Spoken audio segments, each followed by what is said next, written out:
అత్యంత అధునాతనమైన మరియు వేగవంతమైన రోబోటిక్ లేజర్ విజన్ కరెక్షన్ కేవలం 6 సెకండ్లలోనే. సంప్రదించండి Ramesh lasik and laser centre.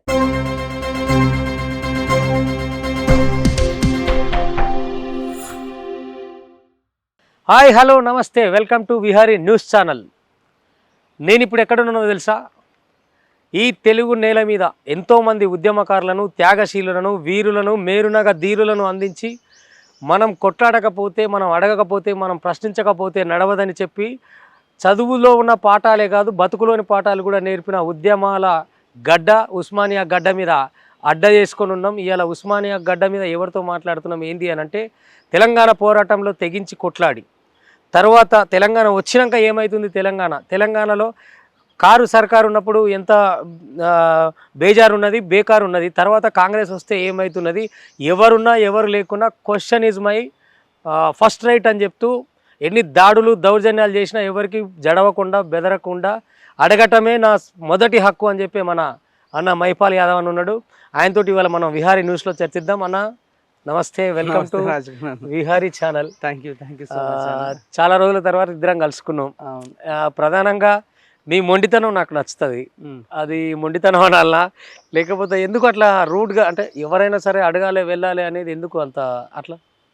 ఇప్పుడు నిజం చెప్పాలంటే మాకంటే ముందు అను అంటే మేము 2018 తర్వాత నేను క్వశ్చనింగ్ అనేది ఎక్కువ చేసిన. అంటే 18 ఎలక్షన్ ముందు కూడా బీఆర్ఎస్ అంటే టీఆర్ఎస్ అప్పుడు వ్యతిరేకంగా చేసినాం. అప్పటి నుంచి 2018 ఆ ఎలక్షన్ నుంచి ఇప్పటిదాకా చేసినాం. అంతకుముందు కూడా కొందరు మాకంటే బలంగా మాట్లాడిన వాళ్ళు ఉన్నారు. పాట ఎక్కడ పోయింది, పాట అమ్ముడు పోతుంది, అవును ఇంత తెలుగు ఉన్న వాళ్ళంతా ఎటుపోతున్నారు అని చెప్పేసి ఒక అన్న రాజ్ న్యూస్ అని ఒకటి ఉంటుండే మాట్లాడుతుండే. అవును, ఆయన పేరు రాచకొండ రమేష్. మీరే కదా మాట్లాడారు. మరి మీ తెగింపు కూడా అది మీరు ఆ స్టూడియోలో చేసిన వాయిస్ అవును ఆ ప్రతి ఎలక్షన్లో అది వైరల్ అవుతుంటుంది. అవును అయితే చూసి అంటే అందరూ మాట్లాడినా కూడా వింటాం కదా. ఇప్పుడు మనం ఎట్లా తయారవుతామంటే ఎవరైనా, నేనైనా మీరైనా, ఫస్ట్ మనకంటే పెద్దోళ్ళు కావచ్చు, తెలివైన వాళ్ళు కావచ్చు, విశ్లేషకులు కానీ ఇదంతా ముందు వరుసలో ఉన్నోళ్ళు కొంత వింటుంటాం. విన్నప్పుడు ఎవరు కరెక్ట్ చెప్తారు, ఎవరు తప్పు చెప్తారు అనేది మనకు కొంత అవగాహన వస్తున్నప్పుడు నేను అప్పుడు పిహెచ్డి చేస్తున్నా. అసలు అప్పుడు ఆర్టీసీ కార్మికుల ఇష్యూ నడుస్తుంది. ఓకే, రెండోసారి కేసీఆర్ గెలిచిన తర్వాత అసలు ఆర్టీసీ ముగింపే, ఇక ఆర్టీసీ సమ్మెకు ముగింపు అని చెప్పిండు. అంటే ఆర్టీసీని క్లోజ్ చేసేస్తా. అవును అప్పుడు మాట్లాడింది. ప్రెస్ మీట్ పెట్టి ఒక సీఎం పొజిషన్లో ఉన్న వ్యక్తి అవును ఆర్టీసీ అంతమే, ఆర్టీసీ సమ్మెకు అంతం అనడం అంటే, అది విని అసలు ఖమ్మంలో ఒక ఆర్టీసీ డ్రైవర్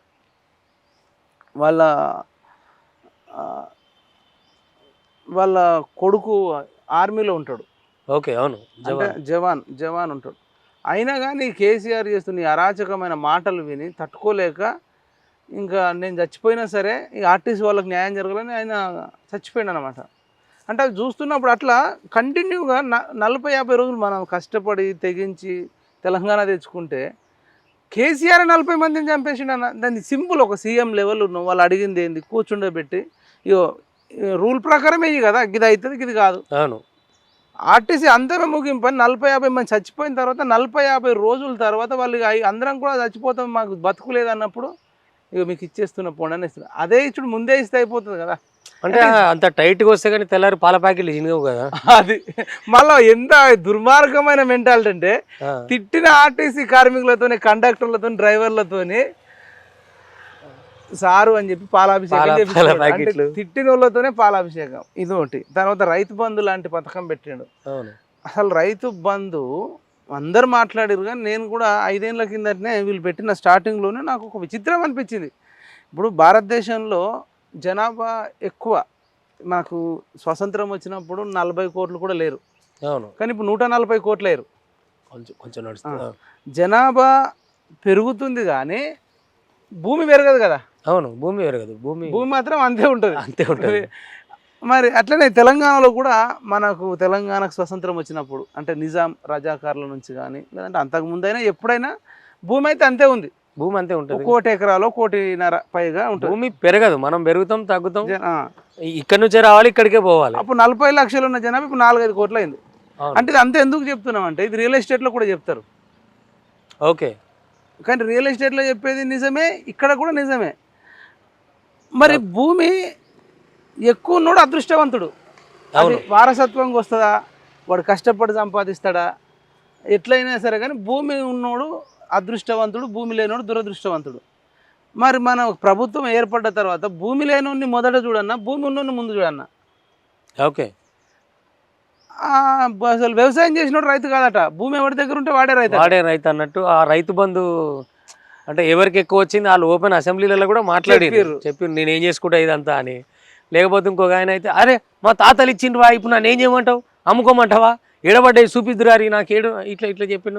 అంటే సమాజాన్ని తిరోగమన పద్ధతిలో ఇప్పుడు డెవలప్మెంట్ ఇది మెడ మీద తలకాయ ఉన్నోడు తీసుకునే నిర్ణయమా? అంటే చేతికి మట్టి అంటకుంటే ఎంతోమంది చచ్చిపోవడానికి ప్లాన్ చేసినట్టే కదా. ఇప్పుడు అదే టైంలో ఒక భూస్వామి ఉంటాడు, 20 ఎకరాల భూస్వామి 30 ఎకరాలు ఉన్నాడు. అది అంతేందుకు కేసీఆర్ దగ్గరనే ఓ 100 మంది పనిచేస్తారు ఆ ఫామ్ హౌస్లో. వీళ్ళు పేదోళ్ళ, కేసీఆర్ పేదోడా? వీళ్ళు కదా. మరి వీళ్ళకి అన్న మళ్ళీ కేసీఆర్కి 300 ఎకరాలకు, హరీష్ రావు కింద ఉండేటోళ్ళు ఎంత పేదోళ్ళు. ఇవన్నీ చూసినప్పుడు ఏమనిపించింది అంటే అబ్బా మనలాంటి వాళ్ళం నోరు విప్పకపోతే అవును అసలు ఇది సమాజం ఆగదు, మొత్తం నష్టపోతుంది అనే యాంగిల్లో అప్పుడు పుట్టుకొచ్చింది అన్నట్టు ఎక్కువ. రైట్, మైపాలన్న అదే అంటే సరే ఆయన చేసిండు అయిపోయింది దిగిపోయిండు, నేను అదంటలేను. తెలంగాణలో ఇప్పటి వరకు లేనటువంటి అంటే ఉమ్మడి రాష్ట్రంగా ఉన్నప్పుడు ఎట్లున్నారో గౌరవంగా అది నర్రా రాఘవరెడ్డి గారి దగ్గర నుంచి కానివ్వండి, వైఎస్ రాజశేఖర రెడ్డి ఎవరన్నా కానివ్వండి, వాళ్ళు దోసుకొని తిన్నారా, ప్రజలకు మంచి చేసిరా మంచి చేయలేదా అనేది పక్కకు పెడితే ఒక మంచి విలువలను అయితే పాటించేటోళ్ళు. ఎక్కడ తెలంగాణ సంస్కృతిలో ఇవాళ నిన్నటి ముఖ్యమంత్రి రేవంత్ రెడ్డి కూడా చివరికి ఒక పదం డైరెక్ట్గా నువ్వే రండవు అనే కాడికి వచ్చింది. దాంట్లో కేసీఆర్ ఏమైనా తీసిపోతాడా అంటే ఇక పీకనీకి వచ్చిరా. లేదు, కిషన్ రెడ్డిని ఆల్రెడీ నా గతంలో ఆ రెండ మంత్రి అన్నాడు, కిషన్ రెడ్డిని కేసీఆర్ అన్నాడు. అంటే పదాన్ని తీసుకొచ్చిందే పొలిటికల్ గా కేసీఆర్. అంటే ఈ కల్చర్ ఎవరు తెచ్చిరు అదే నేను అనేది, కేసీఆర్ వాళ్ళ ఫ్యామిలీ. ఇప్పుడు మనం అంతకుముందు మీరు అన్నట్టు ఇంత బూతులు ఇట్లా ఉండకపో. తెలంగాణ ఉద్యమంలో తెలంగాణ ప్రాంతానికి అన్యాయం జరుగుతుందనే నేపథ్యంతోనే అక్కడ ఇక ఆంధ్రలో పుట్టిన వాళ్ళంతా రాక్షసులే. అవును, ఓకే, అంతవరకు అసెంబ్లీ చట్టసభలోకి వరకు వెళ్ళి చట్టసభ అంటే వీళ్ళే అన్నారు కదా. ఇప్పుడు ఉత్తమ్ కుమార్ రెడ్డిని ప్రిపేర్ కాకపోతే పీకదందుకు వచ్చిన ఉన్నాడు కాళేశ్వరం ప్రాజెక్టు గురించి, ఆ మేడిగడ్డ అన్నారు. నేను కొంత ప్రిపేర్ కాలేదు, మాకు కొంత సమయం కావాలంటే సరే తీసుకోండి అని చెప్పాలి. ఇప్పుడు ఆయన చెప్పిండు అనుకుందాం, దానికి కొనసాగింపు చేస్తారా ఇట్లా? ఇప్పుడు మీరున్నారు, మీరు కూడా గట్టిగానే అడుగుతారు అడిగే దగ్గర. ఇప్పుడు మల్లన్న కూడా నాకు కేసీఆర్ ఇన్స్పిరేషను ఈ సన్నాసి ఇవన్నీ అనటంలో ఆయనే ఇన్స్పిరేషన్ బై ముఖ్యమంత్రి ఇది మన అస్తిత్వం అన్నాడు. అంటే అది మంచి సంస్కృతి అంటారా? దాన్ని పెంచి పోషిస్తున్నట్ట, కంటిన్యూ చేస్తున్నట్ట? అది ఎవరు కూడా హర్షించరు. కాకపోతే ఏమైంది అంటే ఓడు కత్తి పట్టుకొని వస్తే నువ్వు పువ్వు పట్టుకొని అయితే పోలేవు కదా. పోలేవు. ఇప్పుడు ఎవడైతే మొదట కత్తి పట్టిండో ఆ కత్తి పట్టినోడు కత్తి దించి వాడు కూడా పువ్వు పట్టుకొని రావాలి. ఈ మొదట ఈ కల్వకుంట్ల ఫ్యామిలీ, ఈ బీఆర్ఎస్ వాళ్ళు, టీఆర్ఎస్ అని చెప్పుకునేటోళ్ళు వీళ్ళు మొదలు పెట్టినారు. గెలిచిన తర్వాత కూడా ఆగలే, గెలిచిన తర్వాత సమయాన్ని ఉండాలి. ఎవరిని పడితే వాడిని ఆ బాలకసుమన్ లాంటి కూడా మా కేసీఆర్ అంటే నరుకుతాం ఒక్కొక్కని. నిన్న రీసెంట్ గా చెప్పు తీసుకొని కొడతా అని ముఖ్యమంత్రిని అనటం, దీని చూపెట్టండి మళ్ళీ. అదే దీన్ని మీరు సమర్థిస్తారా? అంటే ఎట్లా? అదే అన్న, వాడి వయసు ఏంది, వాడి హోదా ఏంది, వాడు వచ్చిన పొజిషన్ ఏంది, తినడానికి కూడా తిండి లేని పరిస్థితి. మైసూర్ ఇప్పుడు మన వరకు ఎమ్మెల్యే ఎంపీ వేసిండు. సరే అది కేసీఆర్ ఇచ్చిండు, ఆ కారు గుర్తు మీద గెలిచిండు, కానీ కనీసం వార్డు మెంబర్ కూడా గెలవలేని పరిస్థితి నా సొంతంగా. అవును, నేను చెన్నూరు వెళ్ళినా కదా. ఓకే, చెరువులో ఇల్లు కట్టించిండు. చెరువులో ఇల్లు కట్టించిన బాలకసుమన్. ఇల్లు అంటే పునాదులు వేసిండు అన్నట్టు. ఓకే, అదే డబ్బులు లేపుకున్నాడు, తిన్నాడు. అట్లా మనుషులు ఉండేందుకైతే మనుషులు లేరు, పునాదులు లేచినాయి. ఈవెన్ ఇల్లు కట్టినా తప్పే కదా, చెరువులో ఇల్లు కడతారు. చెరువు నిండినప్పుడు కథమే కదా, చెరువు నిండి మునిగిపోడే కదా. ఈ రాజకీయ నాయకులు ఇట్లా తయారయ్యారు వాళ్ళ కమిషన్ల కోసం. అయితే బాలకసుమన్ ఉస్మానియా యూనివర్సిటీ నుంచి పోయినోడు ఎంత సోయి ఉండాలి, ఎంత అద్భుతంగా మాట్లాడాలి.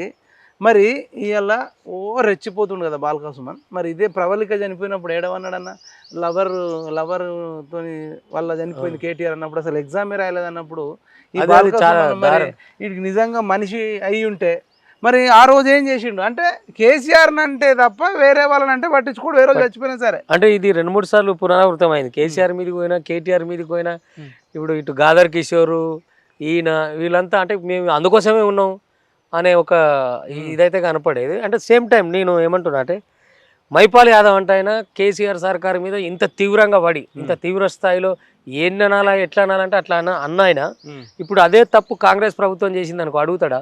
100% అడుగుతాం, అడగాల్సిందే కూడా. ఆ రేంజ్లో చేస్తే ఇప్పుడు అన్న వాళ్ళు చేసే స్థాయిని బట్టి మన వాయిస్ అనేది ఉంటుంది. ఓకే, కొంచెం తక్కువ తప్పులు చేస్తే తక్కువ ఉంటుంది, ఎక్కువ చేస్తే ఎక్కువ ఉంటుంది. ఆ తీవ్రత వాళ్ళు డిసైడ్ చేయాలి. అంటే తప్పులలో మళ్ళీ వ్యత్యాసం ఏముంటుంది? ఎందుకు ఉండదన్న డెఫినెట్గా ఉంటుంది. ఇప్పుడు మనం ఎగ్జాంపుల్ రైతు బంధుదే ఉంది, వాడు అన్లిమిటెడ్ ఇవ్వడము, హైవేకి ఇవ్వడము, సోమేష్ కుమార్ లాంటి సిఎస్కు మాజీ సిఎస్కి 25 ఎకరాలు వాడు 7 వచ్చినాయి ఆవిటికి ఇవ్వడము. సిఎస్కు ఎవడన్నా రైతు బంధు ఇస్తాడా? వాడు పాన్ పరాగ్ గాడు వాడు మనుషులు చచ్చిపోతుర్రు అంటే కూడా కరోనా టైంలో ప్రెస్ మీట్ పెట్టి చాయ్ బిస్కెట్ తినుకుంటూ నవ్వుకుంటూ మాట్లాడుతుండు. చచ్చిపోయిన విషయం గురించి ఎవడన్నా అట్లంటే అంటే నాకు ఇవాళ మైపాలన చాలా ప్రశాంతంగా కూల్గా మాట్లాడుతున్నట్టు అనిపిస్తుంది. నీ వల్ల కొంతమంది బాగా హర్ట్ అయ్యారు. ఎవరెవరు పేర్లు స్పెసిఫిక్గా చెప్తూ కళాకారులని చచ్చిపో అని చెప్పేసి అన్నావు. మధుప్రియనే కదా, మధుప్రియ ఇంకొక కళాకారునికి ఫోన్ చేసి కూడా బెదిరించినట్టున్నాడు. శివజ్యోతి వాళ్ళ సరే అవును, శివజ్యోతి వాళ్ళ అన్న చేయకన్నా ముందు ఇంకో కళాకారుడు కూడా నిన్ను లేపేస్తాం చంపుతాం కొడతాం నేను అనలే, ఆయనే నీకు చేసి అన్నాడు నీకు ఎందుకు ఇవన్నీ అని. ఆ తర్వాత వచ్చి బిత్తిరి సత్తిని కూడా నువ్వు గట్టిగా కంటే డేంజర్ అని చెప్పిన. ఎందుకు కళాకారులని అంత తీవ్రంగా విమర్శించాల్సిన అవసరం ఉంది? అయితే దీంట్లో కొద్దిమంది కళాకారులు వాళ్ళ పని వాళ్ళు చేసుకుంటే ఏం కాకపో, లేదంటే ప్రజల పక్షాన్ని ఉండాలి. కళాకారుడు అంటేనే ప్రతిపక్షంలో ఉండాలి, లేదంటే అన్యాయం జరిగినోడు వైపు ఉండు, లేదనుకో లాస్ట్ కేసులో సైలెంట్గా ఉండు. ఇక నీతో అయితే లేదనుకో సైలెంట్గా ఉండడం కూడా తప్పే. కానీ నువ్వు సైలెంట్గా కూడా ఉండకుండా వచ్చి ప్రతిపక్ష నాయకులని అధికార పార్టీ తరపున డబ్బులు తీసుకొని ప్రతిపక్ష నాయకులను తిట్టుడైందన్న. ఈ బిత్తిరి సత్తి శివజ్యోతి అనే వాళ్ళు ఇద్దరు కొన్ని ఎపిసోడ్లు చేసిర్రు బీజేపీ వాళ్ళ మీద కాంగ్రెస్ వాళ్ళ మీద. కళాకారులు కమర్షియల్ వాళ్ళ బతుకు తెరువు, అది మీరు ఎట్లా వాళ్ళని బతుకొద్దు అంటారా? అది కమర్షియల్ అన్న వదిలిపెట్టాం, జెన్యున్ ఉన్నాడే బతుకుతాడు అంటే మా ఫిలాసఫీ. ఇక్కడ రెండు ఉన్నాయి మైపాలని. ఇప్పుడు కొంతమంది నాలాంటోళ్ళు కాదు, కొంతమంది సామాజికంగా అడుగుతారు, వాళ్ళకి కమర్షియల్గా అవసరం లేదు. అంటే ఈ యాడ్లు చేయాలి, వీళ్ళకి జోకాలి, వాళ్ళ దగ్గర పైసలు తెచ్చుకోవాలి అనే ఫార్మాట్ వాళ్ళకు ఉండదు. మేము ఎంతసేపు జనం వైపే ప్రశ్నిస్తే జనంలో ఉంటాం నీలాగానే మాట్లాడతారు. ఇప్పుడు వైనాల రమేష్ ఉన్నాడు, ఆపోజిటే మాట్లాడతాడు ఎంతసేపు. నేను కొన్ని అడిగిన ఇంకొంతమంది ఉంటారు. మీకు అయిన కాడికి మీరు చేసిర్రు. ప్రతిపక్షాలను ఎలక్షన్ టైంలో స్కిట్లు వేసి ప్రతిపక్షాలను ఓడించాలనే దురుద్దేశం అయితే మీకు లేదు కదా? అవును, ఓకే. ఆల్రెడీ కొన్ని లక్షల మంది ఆ అశోక్ నగర్లో, ఆర్టీసీ క్రాస్లలో, ఉస్మాన్ యూనివర్సిటీలో, దిల్సుఖ్ నగర్లో గోసపడుతున్నారు. ఇప్పుడు మనం ఇంతకుముందు ఇంటర్వ్యూ కంటే ముందే జీవో 46 బాధితులు వచ్చారు, మెరిట్ స్టూడెంట్స్ వచ్చారు. గతంలో ఉన్నదాన్ని తీసేసి మెరిట్ స్టూడెంట్ కాకుండా డిస్ట్రిక్ట్ వైజ్గా పెట్టడం వల్ల విత్ ఇన్ ద హైదరాబాద్లో ఇప్పుడు రాచకొండ, హైదరాబాదు, సైబరాబాద్ కమిషనరేట్లు ఉంటాయి. ఓకే.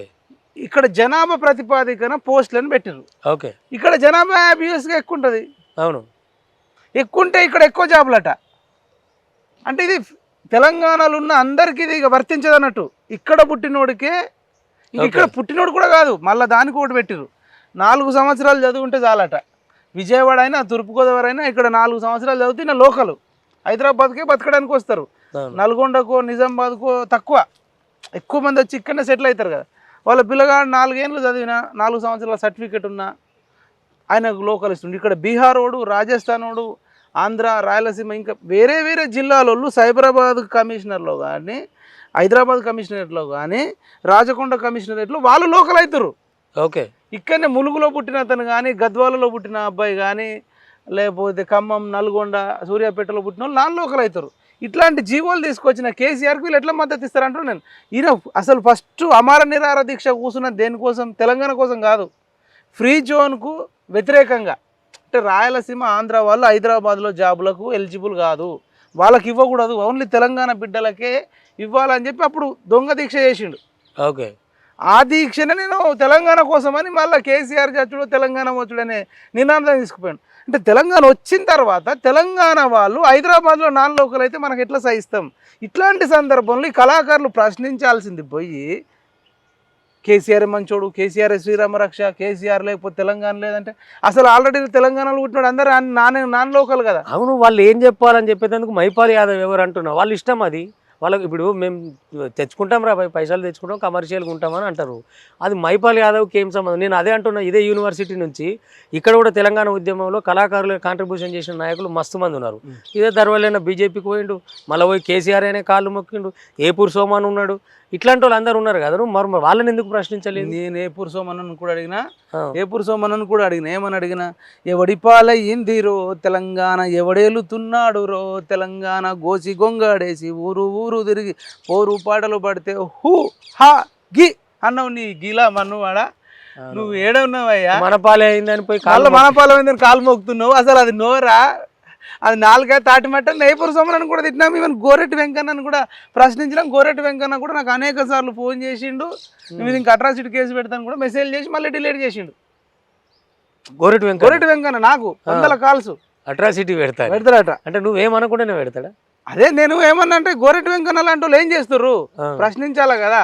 నువ్వు ఇంతమంది చచ్చిపోతే నువ్వు కనీసం మా తరపున నిరుద్యోగుల తరపున మాట్లాడతలేవు. నువ్వేమో కేసీఆర్ దగ్గర అమరవీరుల జ్యోతి అని పెట్టి అక్కడ ఇంటర్వ్యూ చేసి సూపర్ డూపర్ అంటున్నావు. నువ్వు చల్లగుంటే చాలా. ఆయన అదే చెప్పిండు కదా టాగుడు ఆడిటోరియంలో, అరే ఎన్ని పాటలు రా, మేము ఇంకెన్ని రాయాలి రా, మా పరిస్థితి ఏందిరా, అమ్మమ్మమ్మ ఏమో లేను ఏదో ఇచ్చిరు తెచ్చుకున్నా, ఇంకా అది కూడా మేము తినొద్దా అని బాధపడబట్టే. తినొద్దా అంటే ఇప్పుడు ఆయన 50-60 ఏళ్ళు ఉంటాయన్న. ఇప్పుడు ఆయన జీవితం ఇంపార్టెంటా, 20 ఏళ్ళ పిల్లలది ఇంపార్టెంటా? 20-30 ఏళ్ళది జీవితం అయిపోయినోడికి తినడం మీద అంత సోకుందే. అంటే నా పర్సనల్ లైఫ్ అని అంటాడు. పర్సనల్ లైఫ్ అంటే మేము ఏమంటలేమన్నా, ఆయన తినని ఎంత ఎంజాయ్ చేయని, కానీ ఆ పార్టీని హైప్ చేయడము, మాకు అన్యాయం చేస్తున్నాండి, దుర్మార్గం చేస్తున్నాని, మా ఇప్పుడు పేదోడు పొట్ట కొడుతున్నోడిని. అంటే ఫైనల్లీ నీ ఇష్టం వచ్చినట్టు నువ్వేం చేస్తావో నా ఇష్టం వచ్చినట్టు మాట్లాడే హక్కు నాకు ఉంటుంది, నేను అంటారా పోయి అంటా. వాళ్ళు ఏది పడితే చేస్తే నేను అది పడితే చేస్తా అంటున్నా. ఇదే అంటే ఇప్పుడు మంచోడికి మంచిదేనబ్బా, చెడ్డోళ్ళకి చెడ్డది. నేనేంటంటే సమాజం పట్ల ఎట్లా ఉన్నాడు అనేది ఇంపార్టెంట్ రోల్. ఎట్లా అంటే అది అట్లీస్ట్ రెస్పాన్సిబిలిటీ పొజిషన్లు ఉన్న వాళ్ళు, వాళ్ళ కోసం లక్షల మంది చూస్తున్నప్పుడు వాళ్ళు చెప్తే ప్రభావితం అవుతున్నప్పుడు మంచి చెప్పు, లేదంటే అన్ని మూసుకొని ఉండాలి అంతే తప్ప. కేసీఆర్ గ్రేటు, ఆయన కోసం పాట కూడా రాసిండు. నువ్వు ఎమ్మెల్సీ ఇచ్చినప్పుడు తీసుకో, పని చేసుకో, మంచి చట్టాలు తయారు చేయి కదా. వీరాది వీరుడు అతడే, ఇంకేదో విల్లంబతడే అని చెప్పేసి ఒక 10 లక్షల పాట పెట్టి 10 మంది సింగర్లు అనుకుంటున్నా, 5-6 సింగర్లను పెట్టి కొట్టుకుంటూ అంత విల్లంబుడైనప్పుడు నువ్వు అన్ని లక్షలు పెట్టి అంత గ్రేట్ పాటలు. అంటే ఇప్పుడు అటువైపు ఏ కళాకారుడు మాట్లాడినా ఇంతే తీవ్రత ఉంటుంది, ఏది పడుతుంది మాట్లాడితే అట్లే ఉంటుంది. ఇప్పుడు ఎందుకు అప్పుడు సాయి చంద్రన్ కూడా మేము ప్రశ్నించినాం. అంటే నేను బట్టి అప్పుడు రేవంత్ రెడ్డిని పట్టుకుని పొట్టోడా తొక్కుతా, లేదంటే రకాలని ఈయన కూడా అనేటోడు అప్పుడు, కొడుకులు కొడుకులు. అవును, అయినా ఇప్పుడు మరి కేసీఆర్ ఇచ్చిన కళాకారుల ఉద్యోగాలు ఉన్నాయి, అవి రేవంత్ రెడ్డి దాని మీద ఇంకేం మాట్లాడతలేడు. అదే మరి దానికి మనకేం సంబంధం, అది ఏం మాట్లాడుతాడో చూడాలి. ఇప్పుడు వాళ్ళు సీఎం లెవెల్ అడగాల్సిన ప్రశ్నలు. నేను ఇప్పుడు రేవంత్ రెడ్డికి సపోర్ట్ ఏం కాదు, నాకు సంబంధం లేదు. మైపాల్ యాదవ్ కాంగ్రెస్ కి సపోర్ట్ అన్నట్టు ఉన్నది కదా ఇప్పుడు వాతావరణం అంతా. అవును, అక్కడ వేరే ఆల్టర్నేటివ్ కనబడకపోవడం వల్ల అట్లా కనబడ్డది. కానీ ఇప్పుడు దుబాక ఎలక్షన్ అధికారికంగా కండువేం కప్పుకోలేదా? అధికారికంగా కప్పుకోవాలి, అనధికారికంగా కప్పుకోవాలి, అసలు కప్పుకోవాల్సిన అవసరం నాకెందుకు. నీకు అక్కడ ఇప్పుడు నేను దుబాకలో ఎలక్షన్ జరిగినప్పుడు కేసీఆర్ మీద విరుచుకుపడ్డాం. అప్పుడు ఎవరు గెలిచారు? రఘునందన్ రావు గెలిచిండు. అప్పుడు ఏమన్నారు, ఈయన బీజేపీ సపోర్టర్. ఆడ కాంగ్రెస్ అయినా పోటీలో లేకపోతే నాకేం సంబంధము. అవును, మనం పబ్లిక్ వైపు క్వశ్చన్. హుజురాబాద్ లో ఎలక్షన్ జరిగింది, అసలు ఎట్టి పరిస్థితులలో బీఆర్ఎస్ అక్కడ ఓడాల్సిందన్నాం. ఓడాల్సిందంటే అక్కడ అవతల వైపు నువ్వు పోటీ లేకపోతే నేను వచ్చి గెలిపేయాలరా? కేసీఆర్కి తప్ప ఎవరికైనా ఓటేరు అంటున్నాం కదా. అట్లనే జిహెచ్ఎంసీ ఎన్నికల్లో కూడా అట్లనే అన్నప్పుడు అది బీజేపీ ఓన్ చేసుకుంది. అవును, మునుగోడులో కూడా అంతే అన్నాం. అది రాజగోపాల్ రెడ్డి ఓన్ చేసుకున్నాడు, రాజగోపాల్ రెడ్డి కొన్ని ఎక్కువ వచ్చినాయి. అట్లనే ఇప్పుడు ఇంకా నాగార్జున సాగర్లో మరి అక్కడ బీజేపీకి అసలు డిపాజిట్ కూడా రాలే. మరి అటు ఈటెలకు మద్దతుగా పోయినావా బై ఎలక్షన్? అదే చెప్తున్నా, నేను డైరెక్ట్ నాకు ఓటేమో నేను ఎక్కడ చెప్పలే. మా శత్రువు కేసీఆర్. ఎందుకంటే నిరుద్యోగుల పొట్ట కొడుతున్నాడు ప్రతిసారి. త్వరలో డిఎస్సి, త్వరలో మెగా డిఎస్సి. ఇప్పటికి మనం మాట్లాడుతున్నప్పుడు కూడా మీరు ప్రతిసారి నిరుద్యోగుల అంశమే మాట్లాడుతున్నారు తప్ప ఇంకోటి చెప్తలేరు ఎందుకు? అయితే ఇప్పుడు బతకాల్సిన వాళ్ళే నిరుద్యోగులు అంటే వాళ్ళు ఒక 70 ఏళ్ళు 60 ఏళ్ళు ఉండరు, దాదాపు 20 నుంచి 40 మధ్యలో ఉంటారు. వీళ్ళే సమాజానికి కానీ దేశానికి కానీ ఒక సంపద. వీళ్ళు చచ్చిపోతే ఎట్లా? వీళ్ళు ప్రబలిక చచ్చిపోయినప్పుడు కానీ నాకు అసలు బాధ అయిపోయి తెలంగాణ నిరుద్యోగ రక్షణ చేసి అని పెట్టిన. తెలంగాణ నిరుద్యోగ రక్షణ చేసి వీళ్ళని కాపాడుకోవాలి. వీళ్ళకంటూ ఒక సంస్థ లేదు, వీళ్ళకు అసలు భరోసా ఇష్టం లేడు, ప్రతి ఒక్కరు రాజకీయంగా వాడుకోవాలని చూస్తాడు. కానీ వీళ్ళని ఎట్లా కాపాడాలనే ఉద్దేశంతో విజయవాడ దాటిన తర్వాత అవనిగడ్డలో టీచర్ అభ్యర్థులు ఉంటారు. వాళ్ళు ప్రిపేర్ అవుతుంటారు అన్నట్టు టీచర్ జాబ్కు ప్రిపేర్ అవుతుంటే అక్కడ వాళ్ళకి పోయి నేను ధైర్యం చెప్పిన, రైల్వే స్టేషన్ ట్రైన్లో పోయి ఆర్టీసీ బస్సులో పోయి అక్కడికి వెళ్ళి మళ్ళా మీరు చావద్దు, 100 కోట్ల కన్నా 100 కిలోల బంగారం కన్నా మీ ప్రాణం మీ తల్లిదండ్రులకు విలువైంది. మీ అమ్మోళ్ళకు 100 కోట్లు ఇస్తాం, నీ కొడుకుని చంపేస్తామంటే ఒప్పుకోరు, మీ కూతురుని చంపుతాంటే ఒప్పుకోరు. కాబట్టి మీరు బతకాలి, తెగించి కొట్లాడాలి, మీరు రండి అని చెప్పేసి నేను అక్కడికి వెళ్ళి వాళ్ళందరినీ కదిలించిన కొన్ని వేల మందిని అవనిగడ్డలో విజయవాడలో మన పిల్లలు ఉంటారు అక్కడ. ఓకే, రేపు ఇట్లా మాట్లాడుతున్నాం, మైపాల్ యాదవ్ నిరుద్యోగుల మీద మాట్లాడుతుండు, ఈ నోరు మూపియాలని కాంగ్రెస్ ప్రభుత్వం ఏదైనా పదవి ఇస్తుంది, తీసుకుంటావా? నేను పదవి నేను తీసుకోను. ఒక పదవి ఇచ్చేస్తుంది అన్న, ఏముంది కదా, అది ఊకొస్తుంది, అచీవ్మెంటే కదా. ఇప్పుడు ఒక క్వశ్చన్ చేసేటోడు చట్టసభల్లోనో లేకపోతే ఏదైనా నామినేటెడ్ పోస్టో లేకపోతే ఇతను ఎలిజిబుల్ అనుకున్నప్పుడు ఇస్తారు. మైపాల్ యాదవ్ కాంగ్రెస్ పార్టీలోకి పోతాడా? నిరుద్యోగులతో ఒకసారి మాట్లాడతాము. ఇప్పుడు కాంగ్రెస్ పార్టీలోకి పోతారంటే వినడానికే నాకు అది బాగా అసలు ఒక భయంకరంగా ఉంది. సౌండింగే చాలా డేంజర్గా ఉంది. అంటే నేనైతే పోవద్దని అనుకుంటున్నా. ఓకే, అంటే పోవద్దని అనుకుంటున్నా. ఒక పదవితో నేను చేసేదే ఉంటుంది. అంటే పదవి వల్ల కూడా ఉపయోగం ఉంటుంది. నిజంగా నిరుద్యోగులకు ఏమైనా చేయాల్సి వస్తే అప్పుడు నిరుద్యోగులను అడిగి అప్పుడు ఏమైనా ఆలోచించాలి. కానీ నాకైతే ఇష్టం లేదు పర్సనల్గా. నేనేమంటానంటే రేపు లోక్సభ ఎన్నికలకు మైపాల్ యాదవ్ మద్దతు ఎటుండబోతుంది? ఖచ్చితంగా బీఆర్ఎస్ని అయితే వ్యతిరేకంగా నేను ఇప్పటికీ. ఎందుకంటే వాళ్ళు చేసిన డ్యామేజ్ అంతా ఇంత కాదు. తర్వాత వీళ్ళు కాంగ్రెస్ వాళ్ళు ఏదైనా మిస్టేక్లు చేసినా అడగాల్సిందే. కాకపోతే ఏంటంటే అల్టిమేట్గా బీఆర్ఎస్కి వ్యతిరేకంగా అయితే చేస్తాం. ఎందుకంటే ఓన్లీ అంటే బీజేపీకి అనుకూలంగా కూడా చేస్తారా? అనుకూలంగా ఎవరికి అనుకూలంగా చేయను. ఇప్పుడు బీఆర్ఎస్కి ఎందుకు వ్యతిరేకంగా చేస్తానంటేనా, ఇప్పుడు మన సెంట్రల్లో రెండే ఉంటాయి. అవును, ఎన్డీఏ, యూపీఏ. ఇప్పుడు మళ్ళీ వీళ్ళు ఎవరికొకరికి మద్దతు ఇవ్వాల్సిందే. అవును, మద్దతు ఇవ్వమనుకున్నాం అనుకో, మేము ఇవ్వమనుకుంటే మీరు స్వచ్ఛందంగా అధికారంలోకి వచ్చే పరిస్థితి లేదు. అవును, మరి అట్లాంటప్పుడు ఆ యూపీఏకో ఎన్డీఏకో సో ఆల్టర్నేట్ లేదు కాబట్టి ఏదో ఒక ఛాన్సే తీసుకోవాలి అంతే. ఇప్పుడు వీళ్ళకి చేస్తే వీళ్ళు నిజంగా ఈ ప్రాంతీయ పార్టీలు, ఇంకా ఎస్పెషల్గా ఈ కల్వకుంట్ల పార్టీలు, వీళ్ళు మన తెలంగాణను కాపాడుకోవడం కోసం మాకు వేయంటారు. కానీ వీళ్ళు తెలంగాణ కోసం కాదు బతికేది. జై తెలంగాణ అనేది కూడా తెలంగాణ కోసం కాదు, వాళ్ళు బతికేది వాళ్ళ కుటుంబాల కోసమే. ఓకే, అంటే ఇప్పుడు ఓడిపోయిన వాళ్ళకి కానీ ఇప్పుడు వంత వాడుతున్న వాళ్ళకి కానీ ఇంకా రేపు ఈ పార్టీ మీద ఆశలు కానీ ఉండొచ్చునా? ఎందుకంటే కాంగ్రెస్ ఇప్పటికే తన వైఖరిలో ఈ 4 ఏళ్ళ బీఆర్ఎస్ కొలాప్స్ ఉండదు అని చెప్పాను. ఇక అటువంటిది నినాదం అయిన పడితే నీలాంటి వాళ్ళు అసలే ఆగరని నేను ఫిక్స్ అవుతున్నా. అంటే ఎట్లా అర్థం కాలే? ఇప్పుడు ఈ ఉండకపోతే ఉండకూడదు కూడా నిజంగా ఉండొద్దు. అది ఆ పార్టీ క్యాన్సర్ కంటే డేంజర్ తెలంగాణకు. క్యాన్సర్ కన్నా ఎయిడ్స్ కన్నా డేంజర్, కరోనా కన్నా అంటుంటే అదే కరోనా కంటే కూడా డేంజర్. ఆ పార్టీలో మీరు చూడండి అన్న, ఇప్పుడు కే కేశవరావు ఉన్నాడు ఎగ్జాంపుల్. ఆయనకు రాజ్యసభ, ఆయన కూతురుకు మేయరు, ఆయన అల్లుడికో కొడుకో ఇంకేదో పోస్టు. అవును, మల్లారెడ్డి ఆయన మంత్రి పదవి, ఎమ్మెల్యే, మళ్ళీ కొడుకు ఎంపీ ఇప్పించుకున్నాడు. తలసాని శ్రీనివాస్ యాదవ్ ఆయన మంత్రి అయిండు, మళ్ళీ కొడుకు ఎంపీ ఇప్పించుకున్నాడు. మీరు ఇట్లా తీసుకోండి రాష్ట్రం అంతా కూడా. ఇది కాంగ్రెస్ వాళ్ళు చేయరా వారసత్వం? ఏ రాజకీయ పార్టీలైనా చేస్తారు. కరెక్ట్, కాంగ్రెస్ లో కూడా ఉంది. కానీ మనము ఒక 60 ఏళ్ళు ఇప్పుడు అంటారు కదా, మేము 60 ఏళ్ళలో చేయలేంది 6 ఏళ్లలోనే చేసినామని అప్పట్లో ఒక స్లోగన్స్ ఇచ్చారు. ఓకే, 60 ఏళ్ళలో 6 ఏళ్లలో చేసినామని ఒక స్లోగన్ ఇచ్చారు. కానీ మీరు జాగ్రత్తగా గమనిస్తే సరే వాళ్ళ దాంట్లో కూడా వారసత్వం ఉంది, నో డౌట్, అది కూడా మార్చాలి, దాని మీద కూడా కొట్లాడాలి. కానీ వీళ్ళు ఏంటంటే అసలు 60 ఏళ్ళలో చెయ్యలేని దోపిడీ చేసినామని చెప్పలేక అవును వాళ్ళు ఇంత అరాచకం చేయలేదు. ఎట్లా చెప్తున్నాం మైపాలను, వాళ్ళు మిగులు బడ్జెట్తోనే మనకి ఇచ్చిర్రు. అవును, రాష్ట్రం. అవును, అంటే నువ్వు చెప్తే నువ్వు అర్థం చేసుకోవాల్సింది క్లియర్. ఇది వారసత్వం ఉన్నప్పటికి కూడా రాష్ట్రాన్ని డ్యామేజ్ చేయలే. అవును, అంటే కంపేర్ టు వీళ్ళది. వీళ్ళు విధ్వంసం చేసి 6 లక్షల కోట్లు అప్పిచ్చి ఊర్లలో ఉండే ఇసుక మొత్తం తీసుకుపోయి మిగులు బడ్జెట్ కాస్త తగులు బడ్జెట్ అయింది.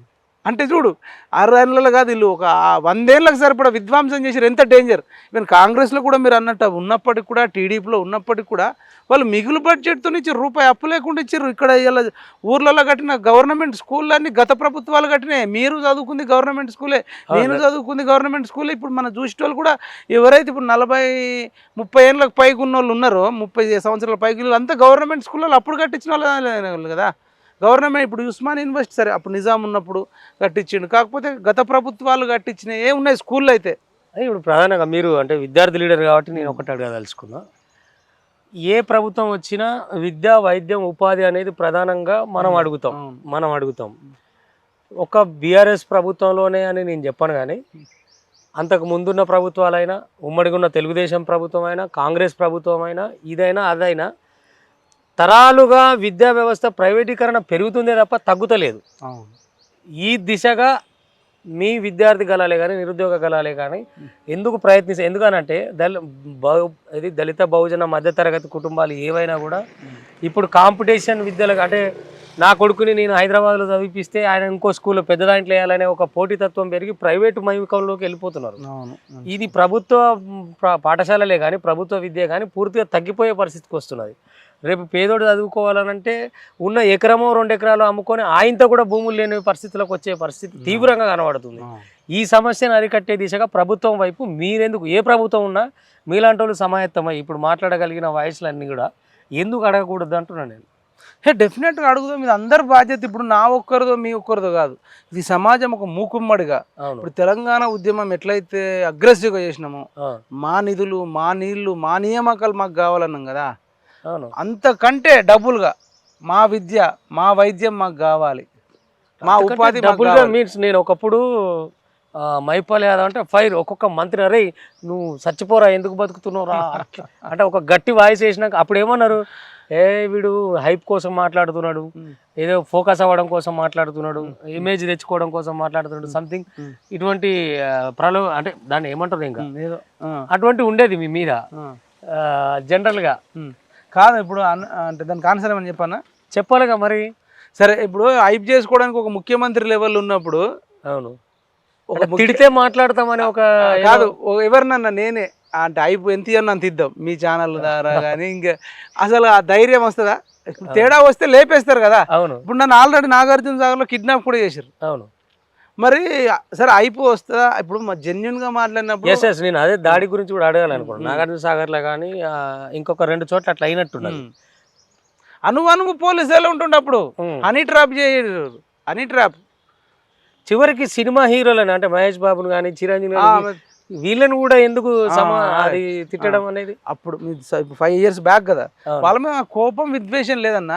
ఇప్పుడున్న యూత్ స్పెషల్గా ఇప్పుడు శ్రీమంతుడు సినిమాలు ఈయన చేసిండు కదని చెప్పి ఆయన ప్రొఫైల్ పిక్ పెట్టుకోవడం, ఆయన రౌడీలను చంపడము, అరే తిరిగి ఇచ్చే డ్యూడ్ లావ్ అయిపోతావు, ఇంకెంత తీసుకుంటావు అని మంచి మెసేజ్ ఉన్న తర్వాత వీళ్ళు మంచిగా చెప్పిండు కదని చెప్పేసి మంచిగా అక్కడ అన్యాయాన్ని ఎదిరిస్తుండు. అవును. దుర్మార్గులు రైతు బతకాలంటుండు, భరత్ అనే నేను తీసిండు. ఇవన్నీ చూసి వీళ్ళు మహేష్ బాబు ఫోటో పెట్టుకుంటారు. అవును. తర్వాత ఎన్టీఆర్ రాఖీ సినిమాలో అసలు ఈ చెల్లె కోసము, ఆడబిడ్డల కోసము వాడు అట్లా చట్టం లేకుండా కత్తి తీసుకొని నరుకుతా ఉంటే ఏమన్నారు అబ్బా అబ్బా అబ్బా అని.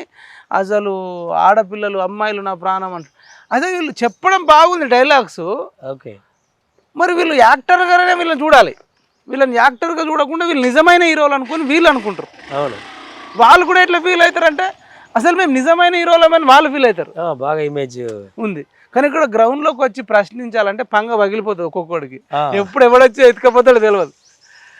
అయితే వీళ్ళకి అంత ఇమేజ్ వచ్చినప్పుడు వీళ్ళు కొంచెం ఏదైనా అన్యాయం చేయాలి. మనం ప్రభుత్వాన్ని కూడా తిట్టామనిలే, ప్రజల వైపు వచ్చి మాట్లాడి ఒకసారి వచ్చి అయ్యో అన్యాయం జరిగింది, ప్రభుత్వం దీని మీద యాక్షన్ తీసుకోవాలని మీరు వినతి పత్రం కూడా ఇవ్వకుండా, కనీసం నోరు తెరిచి మాట్లాడకుండా మీ పనిలో మీరు బిజీ అయిపోతే, నిమ్మకు నీరెత్తనట్టుంటే, చీమ కుట్టినట్టు కూడా లేకపోతే మరి ఇక అసలు అటువంటి చిరంజీవికి వాళ్ళకి పద్మవిభూషణ్లు ఇచ్చిర్రు. ఇప్పుడు రేవంత్ రెడ్డి కూడా రీసెంట్గా 25 లక్షలు ఇస్తాం, తర్వాత నెలకు 25,000 పింఛన్ కూడా ఇస్తామంటున్నాడు కదా. అయితే నిజంగానే వాళ్ళ పెద్ద యాక్టరు చిరంజీవి చాలా మంచి పనులు చేసిండు, నో డౌట్. ఇప్పుడు బ్లడ్ డొనేషన్కి సంబంధించి కానీ తర్వాత కంటి కొన్ని సేవలు ఉన్నాయి. సేవలు ఉన్నాయి. కరోనా టైంలో కూడా సిలిండర్లు ఇవ్వడం. ఆయన చాలా గొప్ప వ్యక్తి. సినిమా హీరోలు కూడా చాలా మంచి వాళ్ళు ఉన్నారు. వాళ్ళని తిట్టడము నాకు అది వాళ్ళు వ్యక్తిగత సేవా కార్యక్రమాలు చేస్తుంటారు, కానీ ఎక్కడైనా బాగా దుర్మార్గాలు అన్యాయాలు జరిగినప్పుడు మాట్లాడితే బాగుంటుందని అప్పుడున్న తీవ్రత ప్రియాంక రెడ్డి ఇష్యూలో దిశ పేరు మార్చారు. అప్పుడు అందరు సమాజం అంతా కొవ్వొత్తులతో అమెరికాలో, లండన్లో, ఢిల్లీలో అన్ని రాష్ట్రాలలో కొవ్వొత్తుల ప్రదర్శన చేస్తూ ఫ్లెక్సీలు ప్రదర్శన చేస్తూ ఆమె ఫోటో పెట్టి మే జస్టిస్ ఫర్ దిశ నన్ను ఇంత వేస్తుంటే కూడా ప్రపంచమంతా స్పందించింది. అయ్యా వీళ్ళు ఎందుకు స్పందిస్తలేరు, అక్కడ వచ్చింది కోపం. సరే ప్రతిదాని మీద స్పందించాలని ఉండదు, కానీ అంత పెద్ద ఇష్యూ అయినప్పుడు కూడా మీరు మరీ బొమ్మలు కాదు కదా, రోపోలు కాదు కదా. నేను అనేది అంటే అన్ని ఫీల్డ్లో, అవునవును, అన్ని రకాల ఫీల్డ్లో, ఏ ఫీల్డ్ అయినా కానీ, సాఫ్ట్వేర్ కానీ, సినిమా ఇండస్ట్రీ కానీ, డాక్టర్లు కానీ, ఇంజనీర్లు కానీ, లేబర్ కానీ, వ్యవసాయం చేసుకునే వాళ్ళు కానీ అన్న ప్రతి ఒక్కళ్ళు రాజకీయాల మీద ఒక కన్నేసి ఉంచాలా. రాజకీయం అనేది అందరి బాధ్యత. కంప్లీట్ సొసైటీ మీద ప్రభుత్వం మీద అదే వృత్తిలో ఇన్వాల్వ్ అయింది. మాకు సంబంధం లేదండి, ఇనిషియేట్ వేసుకుని వచ్చిన ఆమ్లెట్ దాయినా 2 బీర్లు దాయినా కాదు. ఇది ప్రభుత్వాన్ని ప్రశ్నించడం, లేదంటే ప్రభుత్వం ఏదైనా తప్పులు చేసి. మీరు అడిగిన దాంట్లో ఇక్కడ ఒకటి ఉంది. ఇప్పుడు చాలా సార్లు వరదలు వచ్చినప్పుడు, ముంపులు వచ్చినప్పుడు సినిమా హీరోలు వరద బాధితుల కోసము ఇవ్వటము, లేదా విదేశాలకు వెళ్ళి ఫండ్స్ తీసుకొచ్చి కలెక్ట్ చేసి క్రికెట్ మ్యాచ్లు ఆడి పేదలకు వంచాలనే మంచి కార్యక్రమాలు కూడా చాలా చేసిరు. మీరు అన్నట్టు సినిమాల్లోనే పవన్ కళ్యాణ్ ప్రజాక్షేత్రంలోకి వచ్చే మాట్లాడుతున్నాడు. మొత్తం లేకపోలేరని కూడా కాదు కదా. లేదు, మనం అందరిని కూడా అంటలే, గంపగుత్తగా అనలేదు. ఇప్పుడు పవన్ కళ్యాణ్ మనం ఎప్పుడు అనలేదు, ఆయన చేస్తుండే, ఆయన కాడికి ఆయన చేస్తుండే. మిగతా వాళ్ళు కూడా ఈవెన్ ఇప్పుడు సినిమా హీరోలోనే మనం ఎందుకు స్ట్రెస్ చేయాల్సి వచ్చిందంటే వీళ్ళు ఆరాధనగా చూస్తారు కదా యువత. అవును, ఇంత ఆరాధనగా చూస్తారు. మళ్ళా ఇప్పుడు నేను జీవో 46 దానిలో ఒక అబ్బాయి చూసిన, అన్న నువ్వు అంటే ఇష్టం అన్న, నువ్వు మా కోసం కొట్లాడుతున్నావు అని చెప్తుండు. ఆ ప్రొఫైల్ పిక్ చూస్తే ఒక అల్లు అర్జున్ ఉంది, తమిళనాడులో విజయ్ పెట్టుకున్నారు. ఓకే, మేము ప్రాణాలకు తెగించేమో మేము రాలి. ఇంకొక అతనేమో శ్రీమంతుడు ఆయన మహేష్ బాబు పెట్టుకున్నాడు, ఇంకొకతను జూనియర్ ఎన్టీఆర్ది పెట్టుకున్నాడు, అరే ఇంకో రామ్ చరణ్ది పెట్టుకున్నాడు. వీళ్ళంతా ఇప్పుడు అంటే వాళ్ళ అసలు హీరో వాళ్ళ అయ్యా ఆయన ఉంటాడు, ఆయనది పెట్టుకోరు. సరే మనది పెట్టుకోమని కూడా అంటే మీరు అన్నట్టు వాళ్ళ అమ్మదో నాన్నదో పెట్టుకోండి అయ్యా, ఖచ్చితంగా వాళ్ళే కదా ఇక్కడ ఫస్ట్ వాళ్ళు. తర్వాత మనం సొసైటీలో ఎవరైతే వీళ్ళకి ఒక అన్యాయం జరుగుతున్నప్పుడు నిలబడతాం కదా, నిలబడ్డ వాళ్ళది పెట్టుకున్నా వాళ్ళ అమ్మ నాన్న తర్వాత మనమే వస్తాం. ఎవరైతే అన్యాయం జరిగినప్పుడు మేము ఉన్నాం అన్నట్టు. అవును, ఒక అడ్వకేట్ ఉండొచ్చు, ఒక జర్నలిస్ట్ ఉండొచ్చు, ఇంకెవరైనా మద్దతుగా నిలబడే డాక్టర్ ఉండొచ్చు, ఎవరైనా. ఇవి వదిలేసి నిజంగా కష్టపడ్డోని పెట్టుకోకుండా మీరు సినిమాలలో ఉన్నారు కదా, సినిమా పరంగానే ఇష్టపడాలి, అభిమానించాలి. అంతకు నిజంగా అభిమానించాల్సింది ఏంటంటే వ్యవస్థలో నిజంగా కొట్లాడేటోళ్ళని, నిజమైన వాళ్ళని చేయాలని నా కోరిక. ఈ ఫస్ట్ వాళ్ళ అమ్మ నాన్నకు ప్రయారిటీ ఇచ్చి నిజంగా కొట్లాడేటోళ్ళు పెట్టుకోవాలనేది చెప్పడంలో అంత మళ్ళీ ఇంకోటి వాళ్ళు స్పందిస్తే నన్ను ఎందుకు వాళ్ళని స్ట్రెచ్ చేసిన అంటే, మేము ఇంత మాట్లాడింది ఒకెత్త అవుతుంది, వాళ్ళు వచ్చి ఒక బయటకు వచ్చి ఆ దుండగులను శిక్షించాలి, తప్పు చేసిన వాళ్ళని శిక్షించాలి, రీచింగ్ ఎక్కువ ఉంటుంది కదా, రీచింగ్ ఉంటుంది, ఆ సమస్య తగ్గే పరిస్థితి ఉంటే తొందరగా పరిష్కారం అవుతుంది. ఈ ప్రభుత్వాలు కూడా అప్పుడు భయపడే అవకాశం ఉంటాయి కదా. ఇప్పుడు మహేష్ బాబు మాట్లాడిందంటే ఒక ఇష్యూ మీద అసలు ఒక 200 ఛానల్ అలర్ట్ అవుతాయి. అంటే ఇప్పుడు కేటీఆర్ లాగా అందరు అఫీషియల్ మీటింగ్ కూర్చోబెట్టి మాట్లాడలేరు కదా అట్లా. ఇప్పుడు ఆయన ఇద్దరిని కూర్చొని మీరు మహేష్ అనండి, ఇంగ్లీష్లో మనం ఏదో సంథింగ్ నడిచింది. అయితే రైట్, మీరు అన్నట్టు అమ్మ నాన్న విషయం వచ్చింది కాబట్టి ఒక మాట, మీరు ఇంత తెగించిపోతున్నప్పుడు అందరికి నచ్చకపోవచ్చు, వీడేంద్ర మాట్లాడతాడు, పెద్ద పైసలు ఉన్నాడా, బ్యాక్గ్రౌండ్ ఉన్నాడా, వీడిని ఏమన్నా దావదిందాం అట్లా అని ఏమన్నా ఆలోచన చేస్తారు. అప్పుడు అమ్మ నాన్న మీ ఇంట్లో పరిస్థితి ఏంటి? భయపడి ఇవన్నీ వద్దు బిడ్డ మనకి ఎందుకు అని మిమ్మల్ని వారించే పరిస్థితులు ఏమన్నా ఉంటాయా? ఇప్పుడు నానైతే లేడు, 2012లోనే చనిపోయాడు. ఓకే, అమ్మ ఉంది. అమ్మ ఫస్ట్ నుంచి కూడా మనకు వద్దు ఇవన్నీ ఎందుకు అంటే, ఆమెకు ఎవరైనా చెప్తారు కదా ఇది కొడుకు ఇట్లా మాట్లాడుతుండు అని లేపేస్తారంటే ఆమెకు భయం ఉంటుంది అంటే నేనన్నా ఉంటే ఉంటా పోతే పోతా. ఇప్పుడు అక్కడ ఆమె కొన్ని ఎగ్జాంపుల్ చెప్పేది సేమ్ రైతు బంధు లెక్కనే. అమ్మ మన ఊర్లోనే బాగా డబ్బున్న వాళ్ళకి ఎక్కువ రైతు బంధు వచ్చిందా, ఇక్కడ కమ్మరి కొలిమిలో ఆయన తిప్పుకునేటైనాకు ఎక్కువ వచ్చిందా, ఇలాంటి ఐరన్ చేసే రజకులకు ఎక్కువ వచ్చిందా, ఎస్సీ మాదిగలకు డప్పు కొట్టేటోళ్ళకి వచ్చిందా అంటే డబ్బున్న వాళ్ళకి వచ్చింది. మరి డబ్బున్న వాళ్ళకి ఇస్తే వీళ్ళంతా దొంగలు అంటే వీళ్ళు తప్పు చేసే పరిస్థితి ఉంటుంది. లేదంటే వాళ్ళకి కష్టం వస్తే వాళ్ళు ఎట్లా వాళ్ళకి దావకాన్లకు పోవాలని డబ్బులు ఎవరు ఇవ్వాలి, మళ్ళీ వాళ్ళ దగ్గర అప్పు చేయనా? కేసీఆర్ ఇంత అన్యాయం చేస్తుండు కాబట్టి అమెరికాలో ఉండి నెలకు 5 లక్షలు పంపేటోళ్ళు కూడా ఉన్నారు. వాళ్ళకు 10-20 ఎకరాల భూమి ఉంటుంది, వాళ్ళకు కూడా రైతు బంధు. అదే ఇక్కడ ఉండి పాపం పేద మాదిగ బిడ్డకు మాకు అర్థమవుతాడు చెప్తావు, కానీ నీవు ఒక్కరికి ఎందుకు బిడ్డ అనే వర్షంలో వాళ్ళు మాట్లాడతారు. అన్నప్పుడు కూడా నేను ఇట్లా ఉంది, ఇంత అన్యాయం జరుగుతుంటే నేనైతే చూస్తూ కూర్చుండలేను, అంటే ఏంటి మరి నీ ధైర్యం? నిజంగా చంపితే చంపని కానీ నేనైతే ఇట్లే మాట్లాడతాను. అంతే కదా, ధైర్యం అంటే అంతే, నా ధర్మమే నా ధైర్యం. నేను ధర్మం వైపు ఉన్నా కదా, ధర్మయుద్ధంలో ఉంటాం, పోతే పోతాం. పాపం శ్రీకాంతాచారి లాంటి వ్యక్తి ప్రాణమే ఇచ్చిండు కదా. అవును. అంటే ఆయనకు ఏమనిపించింది, అది ధర్మయుద్ధం. తెలంగాణ ఆత్మహత్య చేసుకుని నిరుద్యోగులందరికీ ఉద్యోగాలు వస్తాయి, ఉద్యోగాల ఉపాధి వస్తుంది అని శ్రీకాంతాచారి మొదలు పెడితే కానిస్టేబుల్ కిష్టయ్య, యాదయ్య వాళ్ళు ప్రాణమే ఇచ్చారు కదా. అసలు మన తెలంగాణ రాష్ట్రం ఒక డిఫరెంట్ రాష్ట్రం, ఒక ప్రత్యేకమైన రాష్ట్రం. అసలు ఇంతమంది చనిపోయి ఒక 60 ఏళ్ళు 70 ఏళ్ళు కొట్లాడితే వచ్చింది కదా. అవును, అందుకని కదా బాధ. ఇప్పుడు కేసీఆర్ నార్మల్గా ఒక ఉమ్మడి ఆంధ్రప్రదేశ్ ఉంది, ఆయన ముఖ్యమంత్రి అయి ఉంటే మనకి ఇంత ఉండకపోవు. ఇంతమంది చచ్చిపోయి తెచ్చుకున్న తర్వాత ఇదేంది అని. సో స్ట్రగుల్ విత్ స్ట్రగుల్ పోరాడుతూనే ఉంటాం. అదే నీ పని ఇప్పుడు. డెఫినెట్గా పోరాడాలి. మనం భవిష్యత్తులో మీరు అన్న విద్య వైద్యం మీద భారతదేశ వ్యాప్తంగా కూడా కొన్ని మార్పులు రావాలి. దానికి సంబంధించి నేను అంత నోట్స్ తయారు చేసుకుంటున్నా. ఇప్పుడు తెలంగాణలో కొంత స్వేచ్ఛా వాయువులు అయితే వచ్చినాయి. సరే, ఈ ప్రభుత్వాలు అన్ని మిస్టేక్స్ చేస్తుంటాయి. ఇప్పుడు మనం ఒక్కరేం కదన్నా, అందరూ కొట్లాడాలి. అందరూ అదే మీలాగా క్వశ్చన్ చేసేటోళ్ళతో సమాయత్తం అవ్వచ్చు కదా. ఒక్కనివి అన్నట్టుగా ఎందుకు కనబడుతున్నావు? తర్వాత చూసుకున్నప్పుడు ఇప్పుడు కొంత అంటే గతం నుంచి చూసుకుంటే ఇప్పుడు కొంత సంయమనం వచ్చింది మాట్లాడడంలో అనేది నాకు అర్థమవుతుంది, నాకు వెరీ క్లియర్గా తెలుస్తుంది.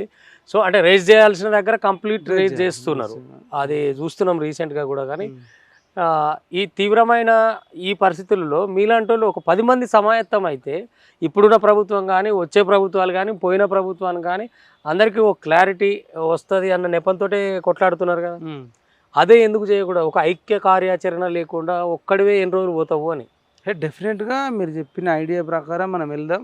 గతంలో నేను తెలంగాణ నిరుద్యోగ రక్షణ చేసి పెట్టి కొన్ని జిల్లాలలో ఇన్ఛార్జీలను పెట్టినాం. అవును, సరే, వాళ్ళంత కొంత ఎక్కువ ఫోకస్ కాకపోవచ్చు. అప్పుడు ఆ 2-3 నెలలకు సరిపడా నిరుద్యోగుల కోసం ఈ కేసీఆర్ని ఎట్లనే దించాలని చేసినాం. భవిష్యత్తులో కూడా ఇంకొక సంస్థ పెడుతున్నాం సంఘంలాగా. ఆ సంఘం ద్వారా మీరు అన్నట్టు అందరినీ 10 మంది కాదు, ఇంక 20 మందినైనా 30 మందినైనా పెట్టి నాకు క్లియర్ కట్గా విజన్ ఉంది. ఈ దేశాన్నే మనం రేపు మార్చబోతున్నాం. ఓకే, అంటే ఇక వాడొస్తే ఇట్లనే వీడొస్తే అట్లనే కాకుండా ఇక మనం ఒక అద్భుతం, ఇక పర్మనెంట్ సొల్యూషన్ ఈ దేశానికే చూపించబోతున్నాం. భవిష్యత్తులో చేద్దాం మనందరం కలిసి. ఇప్పుడు 10 ఏళ్ళు కేసీఆర్ సర్కార్ ఉంటే తెలంగాణ రాష్ట్రానికి ఒక యాంతం గీతం లేకుండా పోయింది కదా. అవును, ఇప్పుడు రేవంత్ రెడ్డి గారు ప్రకటన చేసిరు, దాని మీద మైపాల్ స్పందన. సంతోషం, అద్భుతం. అందశ్రీ అన్న అసలు ఆ పాట లేకుండా అసలు తెలంగాణ ఉందా? అదే గేయం గెలిచింది, న్యాయం నిలిచింది. అది అసలు ఆ పాట వింటున్నప్పుడు కూడా అసలు అందశ్రీ అన్న లాంటోడు మన రాష్ట్రంలో పుట్టడమే మన అదృష్టం. అంత జ్ఞాన సంపద ఉండడమే మన అదృష్టం. కవులు కళాకారులలో ఉంటారు కానీ ఈయన టాపిగా. అవును, ఆయన కవులలో ఎవరెస్ట్. ముఖ్యమంత్రి రమ్మన్నా రానుపోరబోయే అన్నాడు. అసలు చివరి దశలో కూడా ఆయన వచ్చేసి కొన్ని వేదికల మీద అసలు నైజామోడి పైజామనే కూడా కొట్టిందిరా తెలంగాణ, నువ్వెంత ఏలుకుంటే 5 ఏళ్ళు కాకపోతే 10 ఏళ్ళు అని చెప్పి అట్లాంటి స్పీచ్లు అదరగొట్టి అసలు మళ్ళొక్కసారి అంటే మనలాంటి వాళ్ళు రీసెంట్గా కూడా మాట్లాడినా. ఇప్పుడు మీకు మరి ఏదైనా రాజకీయ పదవి ఇట్లా వచ్చింది, బిడ్డవాడు పదవి ఇస్తే 5 ఏళ్ళు, నేను కవిగా బతికితే 500 ఏళ్ళు అన్నాడు. అది సరే, ఆయన తీసుకుంటున్నా తీసుకోకపోయినా అసలు ఒక అద్భుతమైన కవి అనొచ్చు. అసలు ఆయన లాస్ట్లో రేవంత్ రెడ్డితో కూడా ఒక ఇంటర్వ్యూ చేసి ఇంటర్వ్యూ చేసి ఇప్పుడు అందరూ కవులు భయపడుతున్నారు, పెద్ద పెద్దోళ్ళు. అవును అవును, అంత భయపడి అధికార పార్టీకే బెండ్ అయ్యారు. జనరల్ గా అధికార పార్టీకి ఎవడైనా డబ్బా కొడతాడు, ప్రతిపక్షం వైపు నిలబడమే అది కూడా అరవీర భయంకరమైనటువంటి కేసీఆర్ కు వ్యతిరేకంగా నిలబడ్డాడు, గెలిచి చూపించి. చాలా మంది జన పాత్రికేయుల నోర్లు కూడా నొక్కేసి మాట్లాడకముందే నువ్వు ఆగవా, నీకేం తెలుసు, నాకంటే ఎక్కువ తెలుసా, నాకంటే ఎక్కువ తెలుసా అని ఆడోడు కూడా మోపైన ఆడు. ఊరికి 10 మంది రాక్షసులు అవుతారు, నా ఎడమకాలు చెప్పు నిలబెట్టినా గెలుస్తుంది. ఇవి ఆ మాటలు. ఇది తెలివిగా ఏం చేసిండంటే, నాకు ఎందుకు అంత కోపం అంటన్నా, అయ్యే కాడికి చేసి తినే కాడికి ఒక 500 కోట్లు 1000 కోట్లు వీళ్ళు 100 కోట్లు ఎంతో సరిపడా తింటే దాని మీద అంత ఎక్కువ ఫోకస్ ఉండకపో. డబ్బులు అవసరం ఉన్న దగ్గర ఫర్ ఎగ్జాంపుల్ కొత్త మండలాలు చేసిండు, కొత్త జిల్లాలు చేసిండు. వీళ్ళు కొంత ల్యాండ్ కొనుక్కుని అక్కడ ఇన్వెస్ట్ చేసుకున్నారంటే నేను కొంతవరకు ఎగ్జాంపుల్ చేయొచ్చు, సంపాదించుకున్నారులే పోనీలా అనొచ్చు. కానీ వీళ్ళు వాంటెడ్గా ఈ 60 ఏళ్లలో జరిగిన విధ్వంసం ఎట్లా జరిగింది అంటే, మెయిన్గా ఎక్కడ పడితే అక్కడ బెల్ట్ షాపులు, ప్రతి గ్రామంలో బెల్ట్ షాపులు పెట్టి యువకులు వాళ్ళు పుస్తకాలు పట్టాల్సిన వాళ్ళు ఛత్రపతి శివాజీ, సుభాష్ చంద్రబోస్, వివేకానంద, అంబేద్కర్, పూలే ఇట్లాంటి పుస్తకాలు చదవాల్సిన వాళ్ళు కింగ్ ఫిషరు, నాకౌటు, రాయల్ ఛాలెంజు ఇవి పట్టేటట్టు చేసిండు. అంటే నేను ఒక పెద్ద రచయిత చెప్పిండు ఏమనంటే, ఒక దేశం నాశనం కావాలంటే, ఒక సమాజం నాశనం కావాలంటే అనుభవం వేయాల్సిన అవసరం లేదట. అక్కడ విద్యను నాశనం చేసేసి వాళ్ళని తాగుడుకు మత్తు పదార్థాలకు బానిస చేస్తే ఇక అదే విధ్వంసం అయిపోయినట్టు కదా అని చెప్పినట్టు అది పాటించిండు. అది చేయకుండా ఈ వైన్ షాపులు, బెల్ట్ షాపులు పెంచకుండా గంజాయిని, మాదక ద్రవ్యాలను కనుక ఆపి డ్రగ్స్ను, అవును, ఇప్పుడున్న ఏవైతే ఆ బడులను ఆయన ఏం పెట్టకపోయినా అవును, ఆ ఉన్న బడులలోనే ఎంతైతే రిక్రూట్మెంట్ చేసి గనక చేసి ఉంటే అసలు ఆయనను ఎవరు అడగాల్సిన అవసరం కూడా లేకుండే. అదే ఇప్పుడు జనం ఇచ్చిన తీర్పు ఆయనకు వచ్చేది, అది రాలేదు. ఏంటంటే ఇది క్షమించలేని తప్పులు చేసిండన్న. ఒక్కరిని చంపితేనే నీకు కోపం వస్తుంది, ఇద్దరిని చంపితేనే కోపం వస్తుంది. ఇప్పుడు ఎట్లా మాట్లాడారు, కొన్ని లక్షల మంది అలా అమ్మాయిలు వితంతువులేరన్న. 20 నుంచి 30 ఉన్న వాళ్ళు మీరు వెతకండి, తాగి చచ్చిపోయారు. అదంతా అఫీషియల్ గా కనపడదు కదా, ఎక్కడ మర్డర్లు అంటున్నావు. కానీ అది ఇప్పుడు నాకు నేను తాగి చచ్చిపోయాను. ఇప్పుడు నువ్వు డిసిషన్ తీసుకున్నావు, ఇప్పుడు నువ్వు బెల్ట్ షాపులు పెట్టినావు, తాగు, అవును, స్పీడ్గా పోతావు అంటే ఏడన్నా గుద్దుకొని చేస్తావు. నువ్వే మళ్ళీ పుల్ల పెడతావు. నువ్వే రాత్రి 12-1 గంటల దాకా పర్మిషన్ ఇస్తావు తాగడానికి బార్ అండ్ రెస్టారెంట్లో. తాగి మళ్ళీ డ్రంక్ అండ్ డ్రైవ్ అంటే పుల్ల పెడతావు. అట్లా ఆర్థికంగా ఇబ్బందులే. అసలు నువ్వు యువకులను సొంత కొడుకుని చూసుకున్నట్టు చూసుకోవాలి అంటున్నా నేను. నీ కొడుకు కేటీఆర్ను, నీ బిడ్డ కవితను చూసుకున్నట్టు ఎందుకు చూసుకోవు? ఇప్పుడు చూసుకుందామని ఆటోలలో తిరుగుతురు కదా. అదే కాదు, ఎంత అన్యాయము. ఇప్పుడు వాళ్ళ కొడుకు కూతురేమో అమెరికా పోనట, గొల్ల కుర్మలు అడవికి పోనట. 20 గొర్రెలు ఒక పొట్టేలు ఇస్తే ఆయన దేవుడట. నిజంగా అది సూపర్ డూపర్ అయితే ఈ మనిషికి ఇవ్వచ్చు కదా 20 గొర్రెలు ఒక పొట్టేలు. ఆయన అమెరికాకి ఎందుకు పంపించారు? హరీష్ రావు కొడుకుని సింగపూర్ ఎందుకు పంపించారు? వీళ్ళకి కూడా ఒక 20 గొర్రెలు ఒక పొట్టేలు ఇవ్వచ్చు కదా. నేను ఇప్పుడు చెప్తున్నా మీ ఛానల్ సాక్షిగా, నేను వీళ్ళందరికి మంచిగా ఒక 20 గొర్రెలు, ఒక్క పొట్టేలు కదా 2 పొట్టేలు కొనిస్తా. అంటే ఇప్పుడు వాళ్ళ పథకాల మీద వాళ్ళనే బతికి చూపించమంట ఒకసారి. అది ఒక్క 5 ఏళ్ళలో సంవత్సరం కవితకు ఇద్దాం, హరీష్ రావుకి ఇద్దాం, కేటీఆర్కి ఇద్దాం, కేసీఆర్ కూడా ఇద్దాం, ఇమాన్ష్ కూడా ఇద్దాం, హరీష్ రావు కొడుకు కూడా ఇద్దాం. మీకు మంచికి 20 గొర్రెలు మీరు ఒక్క పొట్టేలు ఇచ్చారు కదా. అంటే ఒకసారి రాజ్యమీలో ఇప్పుడు గొర్రెలం గాయమంటే కాస్తారా వచ్చి? మరి ఒకప్పుడు అన్ని కులాలలో కూడా రాజులే కదా. యాదవులు రాజులే, ముదిరాజులు రాజులే, మాదిగలు రాజులే. అసలు రాజులు కాని కులం ఏది ఉంది? ఒకప్పుడు అంతా కుమ్మరి రాజులు ఉన్నారు, కమ్మరి రాజులు ఉన్నారు. ఇట్లా అందరూ అన్ని కులాలలో రాజుల వంశం నుంచి వచ్చిన వాళ్ళే. మరి నువ్వు ఎట్లా గొర్రెలు ఇస్తావు? నేను అడిగిర్రా? అడగలే. నువ్వు పంపు అమెరికాకు, నీకే దండేస్తాం కదా. నీ కొడుకు నీ కూతుర్లనేమో అమెరికా పంపుతావు, మమ్మల్ని అడవికి పంపి గొర్రెలకు పోతే మేమేమో రోజంతా అడవికి పోతే నువ్వు వచ్చి కోసుకొని తింటావు కమ్మగా. అట్లంటే ఇప్పుడు కేటీఆర్ పాపం ఆటో అన్నలు మొత్తం ఆగమవుతారు. ఇలా ఫ్రీ బస్సు పెట్టి అమ్మ లెక్కలు ఏమైనా చిగపట్లు పట్టుకొని కొట్టుకుంటారు, వీళ్ళేమో ఆగమవుతారు. ఈ పథకాలు ఏంది, ఈ 6 పథకాలు అమలు ఏంది, ఈ కథ ఏందని అంటాడు. మరి దాని మీద ఏమంటావు? దాని మీద అన్న నిజంగానే ఇప్పుడు వీళ్ళు బస్సు పథకము ఇంత ఎమర్జెన్సీగా తీసుకురావాలని ఎవడు అడగలేదు, తీసుకురావాల్సిన అవసరం లేదు. ఓకే, ఒకవేళ తెచ్చినా సిటీ నుంచి సిటీకి, ఇప్పుడు ఫర్ ఎగ్జాంపుల్ భువనగిరి ఉంది, భువనగిరి నుంచి నల్గొండ నుంచి హైదరాబాద్కు రావడం, ఇట్లా సిటీ నుంచి సిటీకి ఫ్రీగా ఇచ్చినా ఏం కాదు. ఓకే, అదే ఒక తండా నుంచో పల్లెటూరు నుంచో వాళ్ళు మండలానికి వచ్చేటోళ్ళు, జిల్లాకు వచ్చేటోళ్ళకి అక్కడ ఫ్రీ అవసరం లేదు. ఎందుకంటే అక్కడ ఆటోలు కూడా బతకాలి కదా. బతకాలి. కానీ ఈ ప్రశ్న మనం అడిగితే ఏం కాదు. కేసీఆర్కు అక్క లేదు, పతివ్రత మాటలు చెప్తున్నాడు ఆయన. చేసిన నీ చేతిలో అధికారం ఉన్న రోజులు ఏం చేసినావు? ఇప్పుడు వాళ్ళకి 15,000 ఇలా ఆటోలకు అంటున్నావు, 15,000 20,000. నువ్వు నీ దగ్గర అధికారం ఉన్న ఇచ్చినావా? నువ్వు రైతు బంధు పెట్టి భూస్వాములో బంధు ఇచ్చినావు, నువ్వు ఆటో బంధు పెట్టి ఆటో డ్రైవర్లకు ఎందుకు ఇవ్వలేదు? ఇవన్నీ నంగనాచి మాటలు. ఆల్రెడీ సెల్ఫీ కెమెరా పెట్టుకొని ఆటోలో ఉండి, అదే మళ్ళీ ఆల్రెడీ వాళ్ళ మనిషి తెలిసిన పెట్టుకొని టీఆర్ఎస్ అని పెట్టుకొని నిజంగానే అట్లా పోతూ ఆటో వస్తే ఆటో ఎక్కడం వేరు. మంచిగా ముందే మాట్లాడుకొని ఇది ఆటో కూసో, నేను ఇట్లా వస్తా, ఉరుకుతున్నా మళ్ళా. అదెందుకు మరి ఈ ఉరుకులాట అయింది మళ్ళీ. ఇప్పుడు నువ్వు పోతున్నావు ఫర్ ఎగ్జాంపుల్ ఎక్కడికో పోవాలి, ఆటో ఎక్కువ దిగు. ఒక్క సామాన్యుడు నువ్వు ఉన్న రోజులు గేట్ కాడికి గానే వచ్చిండా? మీరు గాలి మోటార్లు దిగి నడిచిరా? అమ్మా అంతే కదా. ఇవన్నీ డ్రామాలు, స్టంట్స్ అన్న. ఈ పార్టీ అంత డేంజర్ భూమి మీదనే లేదంటున్నా కదా. అంటే స్టడీ చేసినా మనకు. అట్లని ఇప్పుడున్న ప్రభుత్వాన్ని సమర్థిస్తున్నాను నేను అనుకుంటా. ఇప్పుడు అంటలేం కదా. ఇప్పుడు బస్ అన్నాం, ఇప్పుడు ఆటో డ్రైవర్లకు న్యాయం చేయాలంటున్నారు. ఆటో డ్రైవర్లది వస్తే నువ్వు మాది నిజామాబాద్ అన్న, నిజామాబాద్ నుంచి హైదరాబాద్కి ఫ్రీ. ఓకే, కానీ పల్లెటూరు నుంచి నిజామాబాద్కి ఇవ్వాల్సిన అవసరం లేదు. లేదు. అవును, అట్లా ఏ 5-10 జిల్లాకైనా రూపాయల ఛార్జీ 20 రూపాయలు 30 రూపాయలు పెడతారు. నువ్వు ఇచ్చినా అదే ఆటోలు బతుకుతారు కదా. ఇప్పుడు జిల్లా సర్వీస్లకేమో ఛార్జ్, ఎక్స్ప్రెస్లకు ఛార్జే మరి. ఎక్స్ప్రెస్లకు లేదు, సూపర్ లగ్జరీకి ఉంది. వాటికి ఉన్నాయి, వీటికంటే లేవు. ఉమ్. అట్లా అట్లా వాటికి పెట్టి ఇప్పుడు కాదు, నిజామాబాద్ నుంచి హైదరాబాద్కు ఆటోలు అయితే ఎవరు రారు. అవును, కాబట్టి ఆటోల మీద ఎఫెక్ట్ పడుతుందా? మీ నిరుద్యోగులకు కూడా ఒక బస్సు అవైలబుల్ ఉండాలి కదా. ఇప్పుడు ఆడవాళ్ళు అందరూ ఉన్నోళ్ళు ఉండరు, ఆడవాళ్ళ దాంట్లో కూడా ఉన్నోళ్ళు ఉంటారు కదా. ఇప్పుడు సేమ్ రైతు బంధు లెక్కనే.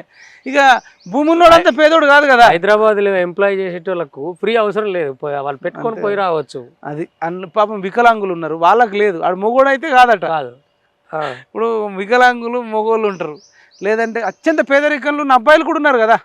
కొంత సవరించాలి, దీన్ని సవరించాలి. పేదరికాన్ని బేస్ చేసుకోవాలి. ఏ పథకం వచ్చినా ఓకే, పేదరికం ఉండాలి, దానికి జెండరు ప్రొఫెషన్ ఉండకూడదు. గద్దరన్న దగ్గరికి వద్దాం. ఇప్పుడు గద్దరన్న అవార్డులు ప్రకటిస్తామన్నాడు, చాలా మంచి హర్షించదగ్గది. అది కంప్లీట్ గా సాధ్యం అవుతుంది అంటారా? వాళ్ళు చేస్తే అవుతుంది, వాళ్ళ చేతిలో పని కదా. ఇది ఇన్నాళ్ళకు గద్దరన్నకు కూడా గౌరవం దక్కింది అనుకుంటున్నాను నేను.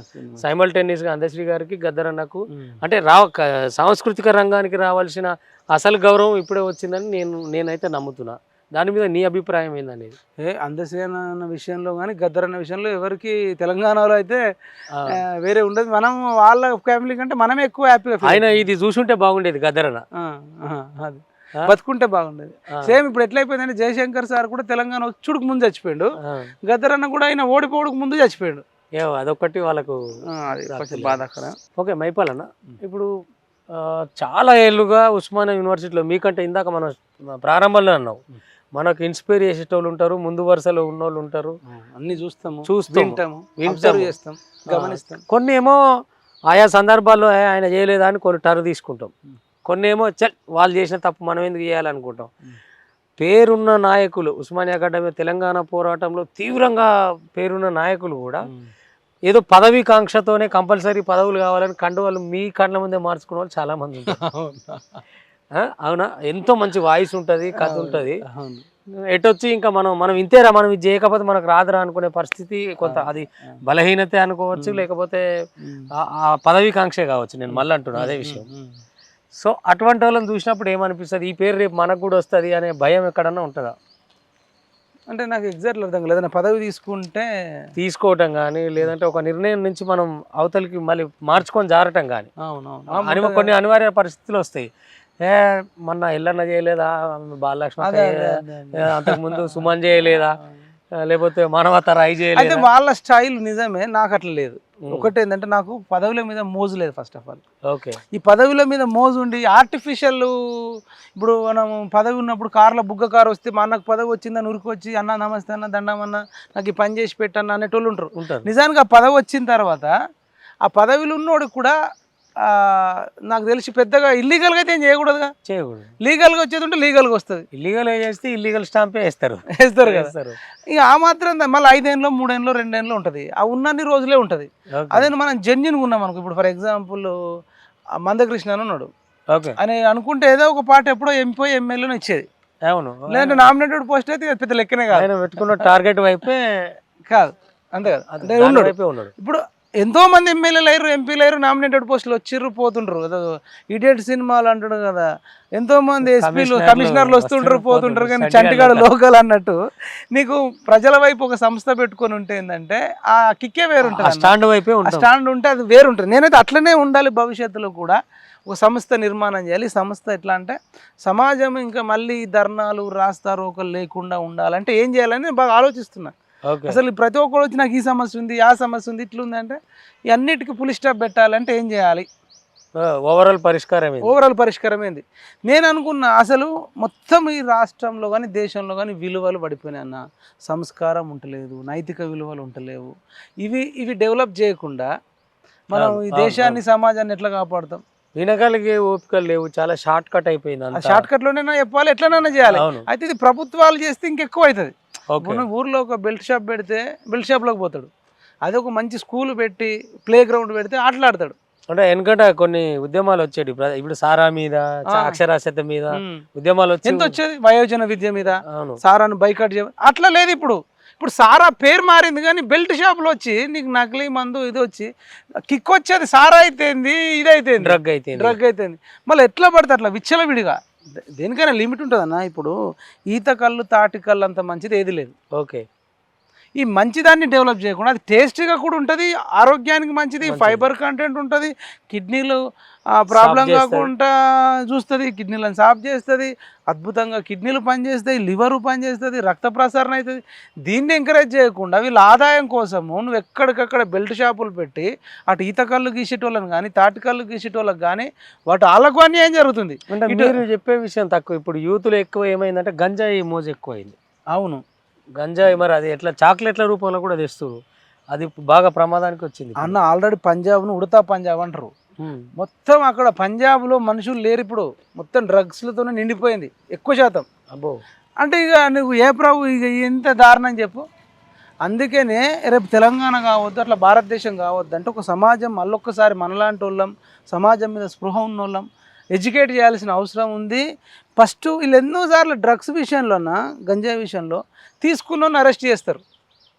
అవును. అసలు మెయిన్ సెంటర్ ఎవడు అమ్ముతున్నాడో రూట్ ఎక్కడికి వెళ్ళి వస్తుంది, ఆ రూట్ను పట్టాలి. అది తీసేయకుండా అది బీకేయకుండా చెక్ పోస్ట్ కూడా దొరికిన పట్టుకొని గంజాయిని అరెస్ట్ చేస్తారు. దొరికింది ఈయన దగ్గర స్వాధీనమైంది. ఇప్పుడు ఫర్ ఎగ్జాంపుల్ పూరి జగన్నాథ్ మీద కానీ తర్వాత రకుల్ ప్రీత్ సింగ్ మీద అదే అంట. ఇప్పుడు స్టేషన్లలో కుప్పలు తెప్పలు వీళ్ళు పట్టుకొచ్చిన గంజాయి ఆడి ఉంటుంది కదా, దాన్ని ఏం చేస్తారు వీళ్ళు జమేసి. అదే కొద్దిరైతే పోలీసు వాళ్ళే అమ్ముతున్నట్టు మనం వార్తలు చూస్తున్నాం. పోలీసు వాళ్ళే అమ్ముతున్నారు లాభాల కోసం, కొందరు అందరు ఆడ స్టాక్ ఉంటుంది. అది ఏం చేయాలి మరి ఆయన? అది అంటే ఇప్పుడు ఏమైతుందంటన్నా రికవర్ చేసిందంతా పోతుంది.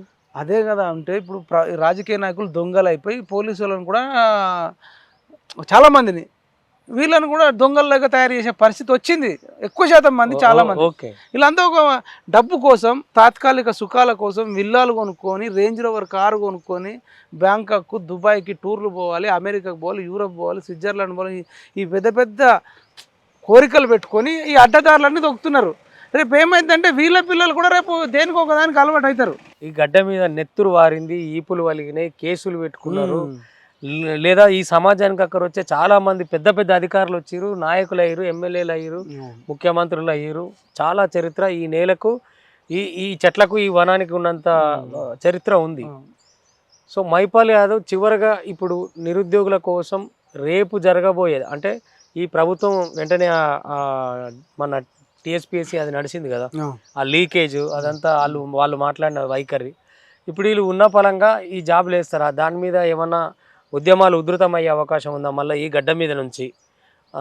ఈ ప్రభుత్వం మీద ఆశలు పెట్టుకోవచ్చా? ఆశలు అంటే అన్న ఏ ప్రభుత్వమైనా నేను గమనించిన కాడికి ఎక్కువ శాతం మన తెలుగు నాట పైన ఈ ప్రజల మీద తక్కువనే ప్రేమ ఉంటుంది. మనం ఎంత అలర్ట్గా ఉంటే, అంత స్పృహగా ఉంటే, ఎంత చైతన్యం ఉంటే వాళ్ళకి భయంతోనే వేస్తారు కానీ ప్రేమతోనే వేయట్లే.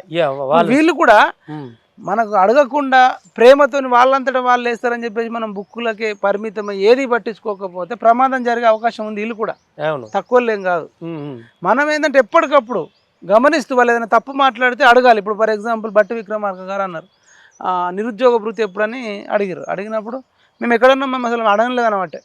అసలు ప్రియాంక గాంధీ చెప్పింది, రేవంత్ రెడ్డి చెప్పిండు, సరే నువ్వు కొంత లేట్ ఇస్తావా, ఎప్పుడు ఇస్తావా అనేది మాట్లాడదాం. బడ్జెట్ ఇంత ఆదాయం ఉంది, ఇంత ఆదాయం ఉంది, ఇంత రోజు నుంచి ఇస్తాం, ఇట్లా ఏదైనా మాట్లాడాలి, తర్వై ఉంటుంది. మేము అనలేదనమాట. ఇంకొకటి టీఎస్పీఎస్ చైర్మన్ జనార్దన్ రెడ్డి దుర్మార్గుడని తీసేసినావు. మరి ఇప్పుడు నువ్వు పెట్టాల్సింది ఎవరిని పెట్టాలి? ఒక మంచి ప్రొఫెసర్ని పెట్టాలి. నువ్వు ఎవరిని పెట్టినావు? మాజీ డీజీపీ మహేందర్ రెడ్డిని పెట్టినావు.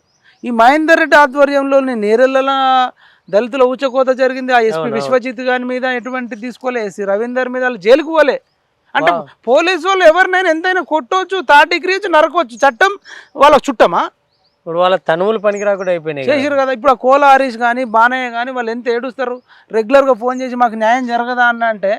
ఈ రాజకీయ నాయకులు అంతా పెద్ద లుచ్చాగాళ్ళు అయిపోయారు, దొంగలు అయిపోయారు అన్న. ఎవడు ఇప్పుడు నేను అడుగుతున్నాను, ఇప్పుడు రేవంత్ రెడ్డిని వాళ్ళకు నేరేళ్ల బాధితులకు న్యాయం చేయమని, ఈ క్యాబినెట్కి అడుగుతున్న, సీతక్కను అడుగుతున్న చేయమని, ఆర్ఎస్ ప్రవీణ్ కుమార్ కూడా అడుగుతున్నాను. వీళ్ళ మీద డిమాండ్ ఇట్లా బాధితుల ఫోన్లు వచ్చినప్పుడు అరే ఏం చేయలేకపోతున్నాం అన్న బాధ ఉంటుంది. ఎందుకుంటే అసలు అరే ఇది జెన్యున్గా వీళ్ళు తగిలింది, ఇవన్నీ ఉంది, ఏం చేయలేకపోతున్నాము అనే ఎంత పెయిన్ అవుతుంది తెలుసా వాళ్ళు ఏడుస్తుంటే. అంతేందుకు నేను కూడా పెద్ద విక్టిమే కదా. నాగార్జున సాగర్లు ఎత్తుకపోయారు, నంబర్ ప్లేట్ లేదు కారుకు, వాళ్ళకు వచ్చినోడికి కూడా డ్రెస్ లేదు, నువ్వు వాడికి పోయి యూనిఫామ్ లేదు. దోసుకొని తింటాను నేను కాదు, నేనేమన్నా నాకు అన్యాయం జరిగింది, నేను నిరుద్యోగుల తరపున మాట్లాడుతున్నాను పోయినా. నన్ను లిఫ్ట్ చేయొచ్చు, కొట్టవచ్చు, తన్నొచ్చు అన్నట్టు. తన్నిర్రు, కొట్టిర్రు, గొంతు విసికిర్రు, ఏటీఎం ఇక్కున్నారు, సెల్ ఫోన్ ఇక్కున్నారు, డబ్బులు ఇక్కున్నారు. అంటే వాళ్ళు ఏదైనా చేయవచ్చు అన్న. అంటే ఏడ న్యాయం జరుగుతుంది అంటే? నాకే కాదు, నేను చెప్పేది ఏంటంటే అసలు అడుగడుగున ఇంత జరుగుతుంటే కూడా వీళ్ళు మళ్ళీ వచ్చి నువ్వు డీజీపీ మహేందర్ రెడ్డిని పెట్టినావు. డీజీపీ మహేందర్ రెడ్డిని పెడితే, మాజీ డీజీపీ మహేందర్ రెడ్డిని టీఎస్పీ చైర్మన్గా పెడితే అసలు అన్ని విధ్వంసాలన్నీ ఆయన ఆధ్వర్యంలోనే జరిగినాయి అంటారు. ఈవెన్ సీసీ ఫుటేజ్లది స్కామ్ అంటారు, ఇన్నోవా కార్లది స్కామ్ అంటారు. ఆయన అప్పట్లో రాయలసీమలో జాబ్ చేసినప్పుడు అప్పుడేదో ఏసీబీ దాంట్లో ఇరికింది అంటారు. ఆయన సర్టిఫికేట్ ఏదో ప్రాబ్లం ఉందంటారు. ఆయన ఇట్లా అనేకమైన వివాదాస్పదాలు ఉన్నాయి. ఈ కేసీఆర్ ఉన్నప్పుడు అనేక మంది చేసిన విధ్వంసాలలో ఈయన ఎన్నడూ కూడా పోలీసు వాళ్ళు వర్క్ చేయడానికి ఆ ఫెసిలిటీ కల్పించలే కదా. ఈవెన్ చిన్న పోస్ట్ వ్యతిరేకంగా, బీఆర్ఎస్కి వ్యతిరేకంగా తీసుకపోతే కొట్టేది. సూర్యాపేటలో ఒక అబ్బాయి శ్రీను నాయక్ను కేసీఆర్కి వ్యతిరేకంగా మాట్లాడారని పోలీస్ స్టేషన్లో తీసుకెళ్ళి 2 రోజులు పొట్టు కొట్టి మనం వీడియో మాట్లాడిన తర్వాతనే మళ్ళీ రిమాండ్ చేసి అట్లా పంపించారు. అట్లా ఒక్కటి కాదు, అంత విధ్వంసం జరిగినప్పుడు ఈయన మంచి పొజిషన్లో ఉండి ఏమి చేయలేడు కదా. ఇప్పుడు ఆయన టీఎస్పీ చైర్మన్గా పెట్టినప్పుడు మాకు అనుమానాలు ఉన్నాయి. కాబట్టి నేను నిరుద్యోగులకు చెప్పేది ఏంటంటే, నువ్వు మళ్ళీ పోలీసులో 15 రోజులలో 15,000 జాబులు వేస్తా అంటున్నాడు. మేమేమంటున్నాం రేవంత్ రెడ్డి గారిని, కాంగ్రెస్ పార్టీని, ఫస్ట్ పోలీస్ జాబులు కాదు, ఫస్ట్ టీచర్ జాబులు నింపండి, గ్రూప్ 1 పేపర్ నింపండి. మళ్ళీ 15,000 పోస్టులు నింపి మమ్మల్ని కొట్టిస్తారా? ఇప్పుడు ఆయన కేసీఆర్ సర్కార్ చేసింది కూడా అదే కదా. ఫస్ట్ నువ్వు పోలీసులను నింపుకొని రేపు మళ్ళీ మేము టీచర్ జాబులు అడిగితే అంటే నేనేమంటున్నా అంటే ఇక్కడ ఇప్పుడు అంటే కేసీఆర్ ప్రభుత్వం కానివ్వండి, ఈ ప్రభుత్వం కానివ్వండి, రేపు వస్తే ఇంకో ప్రభుత్వం కానివ్వండి, అంటే ప్రధానంగా అగ్రకులాలే ముందు వరుసలో ఉండడం ఒక ఎత్తు అయితే, మళ్ళీ తర్వాత అధికారులను కూడా వాళ్ళకే ఇస్తారు ఈ రకంగా పదవులు కూడా అనేది ఇట్లా క్లియరా?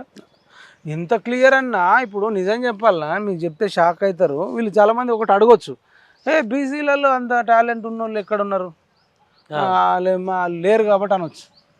ఎందుకు లేరు అంటారు వాళ్ళు, కొందరు సమర్థించుకునేటోళ్ళు. అన్నప్పుడు నిజం చెప్పాలంటే తెలంగాణలో మేము ముందు వరుసలో, ఇప్పుడు తీన్మార్ మల్లన్న బీసీ, అవును, మన తొలి వెలుగు రగన్న బీసీ, రాచకొండ రమేష్ అన్న ఎస్సీ ఎస్టీ బీసీల మనిషి బీసీ, మైపాల్ యాదవ్ బీసీ. అసలు మనం ముందు వాడి కొట్లాడినంత ఎవడు ఏ రెడ్డి కొట్లాడిండు, ఏ రావు కొట్లాడిండు అంటున్నా. ఆపోజిట్ వాయిస్ కూడా. ఇప్పుడు చాలామంది నాకు ఫోన్లు చేసి అంటారు, అన్న మల్లన్న, మన తొలి వెలుగు రగన్న, మైపాల్ యాదవ్ అన్న, మీరు ముగ్గురు అయితే చాలా ముందు వరుసలు ఉండి ప్రాణాలకు తెగించారు అన్న, మీరు కిడ్నాప్లు అయ్యారు, అరెస్ట్లు అయ్యారు, అసలు మీ వల్ల మేము చాలా చైతన్యమైనామని చెప్తారు. ఈ రాజకీయ నాయకులు చెప్తే అయ్యేది కాదు కదా. సరే, ఇప్పుడు తీర్మార్ మల్లన్న మొన్న కాంగ్రెస్లో జాయిన్ అయ్యాను, కానీ అంతకుముందు తీవ్రంగా మాట్లాడింది రేవంత్ రెడ్డి కంటే ముందు కూడా టీవీ పెట్టి ఫస్ట్ మాట్లాడింది ఆయన కదా. అట్లా మరి బీసీలే కదా వీళ్ళంతా. ఇప్పుడు కాలోజీ టీవీ దాసరి శ్రీనివాస్ కూడా బీసీ కదా, అందులో పనిచేసారు రాము బీసీ. నీ మీద కేసులు, రఘు మీద కేసులు, అటు మల్లన్న మీద కేసులు ఎన్ని ఫేస్ చేసిరు. ఇప్పుడు మేము పోస్టులకు పనికిరాం, అవును, మేము ఇట్లనే ప్రశ్నించాలి. ఇప్పుడు అసలు ఇంత త్యాగం చేస్తే ఇప్పటిదాకా పిలిచి ఛాయ్ పోపించినోడు లేడు, కనీసం థ్యాంక్స్ చెప్పినోడు లేడు. అంటే మన దాంట్లో ఉన్నప్పుడు కూడా వీళ్ళు తొక్కుతారన్న. ఇప్పుడు ఈయన రేవంత్ రెడ్డి ముఖ్యమంత్రి రెడ్డి, అవును, పొంగులేటి శ్రీనివాస్ రెడ్డి మంత్రి, ఆయన ఇప్పుడు రెవెన్యూ శాఖ మంత్రి రెడ్డి, కోమటిరెడ్డి వెంకటరెడ్డి రెడ్డి, అంటే వీళ్ళే ఉన్నారు. ఇక మళ్ళీ ఇప్పుడు అయోధ్య రెడ్డి ఆయనకు దగ్గర ఏదో పెట్టుకున్నాడు. తర్వాత వేం నరేందర్ రెడ్డి ఆయన సలహాదారుడుగా పెట్టుకున్నాడు. కోదండరామ్ రెడ్డికి గవర్నర్ కోటలు ఇస్తావు. అంటే ఇక నీకు మళ్ళీ ఇప్పుడు టీఎస్పీ చైర్మన్గా మహేందర్ రెడ్డినే పెడతావు. ఇప్పుడు మళ్ళీ అమలపాలి రెడ్డి అట, ఆమెకు ఒక పోస్టు, టీఎస్పీ చైర్మన్ అదే ఈ మహేందర్ రెడ్డి. ఇట్లా అడ్వైజర్గా, లీగల్ అడ్వైజర్గా కూడా, ఇప్పుడు అడ్వకేట్ జనరల్ ఉంటుంది కదా, అవును, అక్కడ ఒక రెడ్డికి ఇచ్చిండు. అసిస్టెంట్గా కూడా రజనీకాంత్ రెడ్డికి. ఇట్లా మొత్తం 70% వాళ్ళతోనే ఉంది. సరే, వాళ్ళున్నా మనకేం అభ్యంతరం లేదు, కానీ చేస్తారా మంచిగా? అవును అవును అవును, చేసే పని అద్భుతంగా చేస్తే రెడ్లున్నా మాకు అభ్యంతరం లేదు. అంటే ఇక్కడ ఒకటి ఉంది ప్రధానంగా ఏంటంటే, వడ్డీ చెట్టోడు మనోడైతే కడబంతుకున్నా అనేదంటేనా. సరే, ఇప్పుడు అలా డామినేషన్ నడుస్తుంది, వాళ్ళకి భూములు ఎక్కువ ఉన్నాయి, వ్యాపారాలు ఉన్నాయి, ఆర్థికంగా మంచిగా ఉన్నారు, వాళ్ళు అనేక అమెరికాలో కూడా సెటిల్ అయిన వాళ్ళు ఉన్నారు. ఇస్తే ఇచ్చినా కావచ్చు. ఇప్పుడు వాళ్ళ దాంట్లో కూడా మంచిగా చేసే వాళ్ళు ఎంతోమంది ఉన్నారు. ఇప్పుడు ఫర్ ఎగ్జాంపుల్ ఇక్కడ జడ్చర్లలో ఒక ఆయన ఎమ్మెల్యే గెలిచిండు, అవినాష్ రెడ్డి, అనిరుద్ రెడ్డి అనుకుంటా. అద్భుతంగా ఆయన సేవా కార్యక్రమాలు చేస్తున్నాడు. ఇప్పుడు యశస్విని రెడ్డి వచ్చింది, పాలకుర్తిలో ఆమె కూడా అవును. అద్భుతంగా చేస్తుంది. లగడపాటి మన మునుగోడు ఎమ్మెల్యే రాజగోపాల్ రెడ్డి అన్న, కోమటిరెడ్డి వెంకట రాజగోపాల్ రెడ్డి కూడా కొన్ని వేల మందికి వేస్తుంటాడు. బెల్ట్ షాపులు బంద్ మా చేయించిండు. నియోజకవర్గమే కదా. మీ నియోజకవర్గం నాకు తెలిసిన కాడికైతే చాలా అద్భుతమైన వ్యక్తి. అంటే ఇప్పుడు బెల్ట్ షాపులు కూడా నిక్కచ్చిగా బంద్ చేయించిండు. రెడ్డిలలో కూడా అద్భుతమైన వాళ్ళు ఉన్నారు. సేవా ఆఫీసర్లలో కూడా దృక్పథం అనేది ఉంది. అట్లాంటి వాళ్ళు ఉన్నాయేం కదా, నష్టమేం లేదు. కానీ వాళ్ళు ఎంతవరకు మరి పేదవాళ్ళకు ఈ పేదరిక నిర్మూలనలో కావచ్చు, విద్యను డెవలప్ చేయడం అంటే ఇక్కడ కూడా ఒక కిట్కుంది. ఇప్పుడు జనాలకే ఇప్పుడు మీ ఎమ్మెల్యే రూపాయి తింటాడే తినకుండా చేస్తాడు, తిన్నాడు రూపాయి కానీ మాకు ఏమను అది పొంగులేటి శ్రీనివాసరెడ్డి కూడా మంచి పేరే ఉంది. అంటే ఖమ్మం జిల్లాలలో ఆయన ఎవరికైనా హెల్ప్ చేస్తాడు అనేది ఉంది. మరి ఇంకా గ్రౌండ్ లో మనం తెలుసుకోవాలి. అది ఇప్పుడు ఆయన తుమ్మల వచ్చింది కూడా అట్లనే, పార్టీ మారినా కూడా మళ్ళీ గెలిచింది.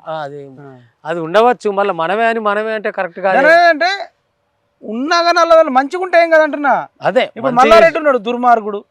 డీజీపీ మరి మాజీ మహేందర్ రెడ్డి మీద చాలా అలిగేషన్స్ ఉన్నాయి. అవును, అవి పునర్పరిశీలించాలి కదా. మరి ఇప్పుడు మంచి నిజాయితీ పరులైన రెడ్లు ఉంటే కొంతవరకు ఓకే.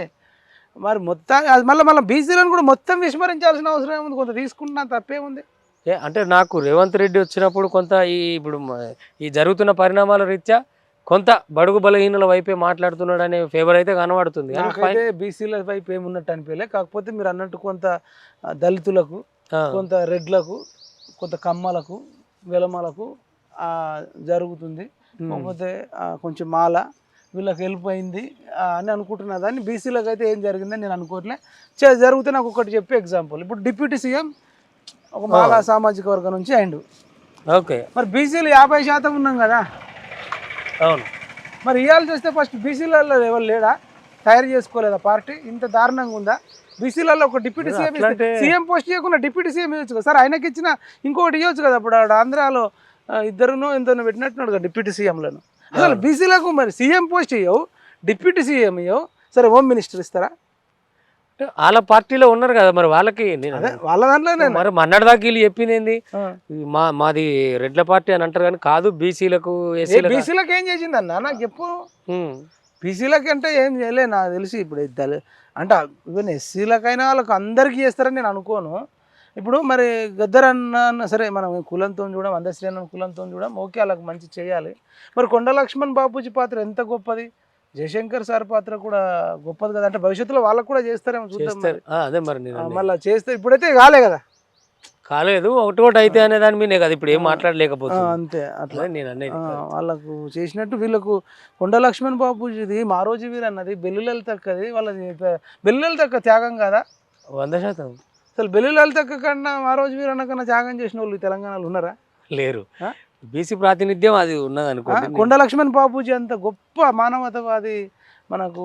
అంటే ఇంతమంది ఇప్పుడు గద్దరన్న కూడా కొండ లక్ష్మణ్ బాపూజీ దగ్గరికి వెళ్ళేది, సలహాలు తీసుకునేది. ప్రొఫెసర్ కేశవరావు జాదవ్, అవును, ఎంత గొప్ప వ్యక్తి. అదే నేను సాంస్కృతిక రంగానికి వచ్చినప్పుడు ముందు సినిమా వాళ్ళని చూసేదానికంటే కొంత మన ఈ తెలంగాణ కోసం కొట్లాడిన కళాకారులని తెలంగాణ. అరే చిరంజీవితోని నాగార్జునతోని మీటింగ్ పెట్టిండన్న. అంటే వేరు కలిసిరు, ఓకే మాకు అభ్యంతరం. మరి మేము ఇంత ప్రాణాలకు తెగించిన మనకు కూడా చిన్న అపాయింట్మెంట్ లేదు అంటే నిరుద్యోగుల గురించి ఏమైనా చెప్పుదామంటే ఇప్పుడు కేసీఆర్ ఓడించడంలో మన పాత్ర ఎక్కువ ఉందా, నాగార్జున అమలది ఉందా? అవును, రాఘవేంద్రరావు ఉందా, ఉంటుందా, పివి సింధు ఉందా? ఉండదు. అసలు వాళ్ళకి సామాజిక బాధ్యత లేదు. నాకు అదే ఎక్కువ బాధ. మీరు అంటుంటారు కదా ఇది మా పని కాదు, మేము యాక్టింగ్ చేస్తాం, మేము స్పోర్ట్స్ ఆడతామంటే మరి సమాజాన్ని కూడా పట్టించుకోవాలి. అంటే వాళ్ళ ప్రాతినిధ్యం ఏంది, సమాజంలో మైపాల్ యాదవ్ క్యారెక్టర్ చేయమంటే వచ్చి చేస్తారు, నీకోసం స్టడీ చేసుకొని ఇట్లా యాక్టింగ్ చేస్తారు. జార్జి రెడ్డి క్యారెక్టర్ వేస్తారు కానీ జార్జి రెడ్డి ప్రశ్నించారు. ఆయన ఆశయాలతో వాటితో పర్లేదు వాళ్ళకి. అదే ఎనివే మైపాల్ అన్న, నేను ఇవాళ అంటే మనం చాలా విషయాలు ఈ ఉస్మానియా సాక్షిగా మాట్లాడుకున్నాం. యాక్చువల్గా ఏదైతే నేను ఏదో మైపాల్ యాదవ్ని నేను ఎత్తి పెట్టాలి, ఎన్ని మాట్లాడినా ఇప్పుడు చివరి నిమిషంలో కూడా మాట్లాడింది జెన్యూనిటీ. ప్రజల కోసం ఏం చేస్తావు అనే దాని వైపే నువ్వు ఉంటానని చెప్పడం అనేది గొప్ప విషయం. నేను ఆ ఒక్క పాయింట్ నచ్చే నేను ముందుగా మా విహార్లో మైపాల్ బాయ్తో మాట్లాడదాం, తన అభిప్రాయం ఏముంది, ఏదైనా ప్రలోభాలకు నిజంగానే కొన్ని వేస్తారు అపోహలు. మాట్లాడేటప్పుడు అందరూ ఒకే సైడ్ నుంచి చూడాలని ఉండదు. ఏ మనిషినైనా రెండు సైడ్లో చూస్తాం. ఒకరికి నచ్చవచ్చు, ఒకరికి నచ్చకపోవచ్చు. ప్రతిదీ అందరికీ నచ్చాలని లేదు, కానీ ప్రతి దాంట్లో అందరికీ ప్రతిఫలం ఉండాలన్న నీ ఆలోచన గొప్పది. అది ముందుకు పోవాలి. అట్లనే ఏ ప్రలోభాలు నీ మీద పడకుండా నిన్ను ఈ సొసైటీలో చాలా మందిని పొల్యూట్ చేసినట్టు చేయకుండా ఈ క్వశ్చన్ బీఆర్ఎస్ వాళ్ళు మనకు ఆల్రెడీ ఒక 2-3 కోట్లు ఆఫర్ చేసి ఎలక్షన్ ముందే మనం తీసుకోలేదు. సమాజం అంతా మునిగిపోతుంటే ఆ డబ్బులు నేనేం చేసుకోవాలి. సో ఇదే ఇప్పుడు వీళ్ళు ఇస్తే తీసుకుంటాం. ఈ ఈ అంటే ఈ ఒరవడినే కొనసాగిస్తూ ఇంకొక 100 మంది మైపాలు 1000 మంది మైపాలు ఉడితే మనం అనుకున్న విద్య వైద్యం వైపు పేద ప్రజలు బతికే అవకాశాల వైపు గవర్నమెంట్ దవాఖాన దగ్గర నుంచి ఎక్కడ బతకనిచ్చే పరిస్థితి లేదు. ఇంకా పుసలతాళ్ళు పెట్టుకొని డెలివరీ చేసుకునే ఆడవాళ్ళు ఉన్నారు. ఎంపటి మనుషులు లేక రోడ్లు ఎంపటి అప్పుడే కానుపు చేసుకుని బిడ్డ నొల్లో పెట్టుకుపోయే ఆడవాళ్ళు ఉన్నారు. చూస్తుంటే గోడలు పట్టుకొని నడుచుకుంటా ఏడుచుకుంటా బువ్వు ఉండదు, ఏదో కనీసం ఆ దవాఖానలో బుక్కడి బువ్వన పడేస్తురేమో అది ఇట్లున్నా అటువంటి పరిస్థితుల నుంచి మా ఇప్పుడు పోయి చూడురి దవాఖానలు ఎట్లయినాయి అని చెప్తున్నారు కదా, నిజంగానే ఒకరోజు ఉండి చూడురి మీరు చెప్పేటోళ్ళు అంత ఎట్లయినాయి అనేది. అటువంటి సమాజం లేకుండా తెలంగాణలో అందరు నిరుద్యోగుల దగ్గర నుంచి ప్రతి జీవికి వృత్తి ఉండాలని కోరుకుంటున్న వాళ్ళలో మీరు ఒకరు కాబట్టి ఆల్ ది బెస్ట్ అన్న. ఆల్వేస్ ఇట్లనే జనం వైపు ఉండాలి. మా మద్దతు కూడా మీకు చేద్దాం. మన అందరం కలిసి మంచి సొసైటీ నిర్మిద్దాం. తప్పకుండా. Thank you.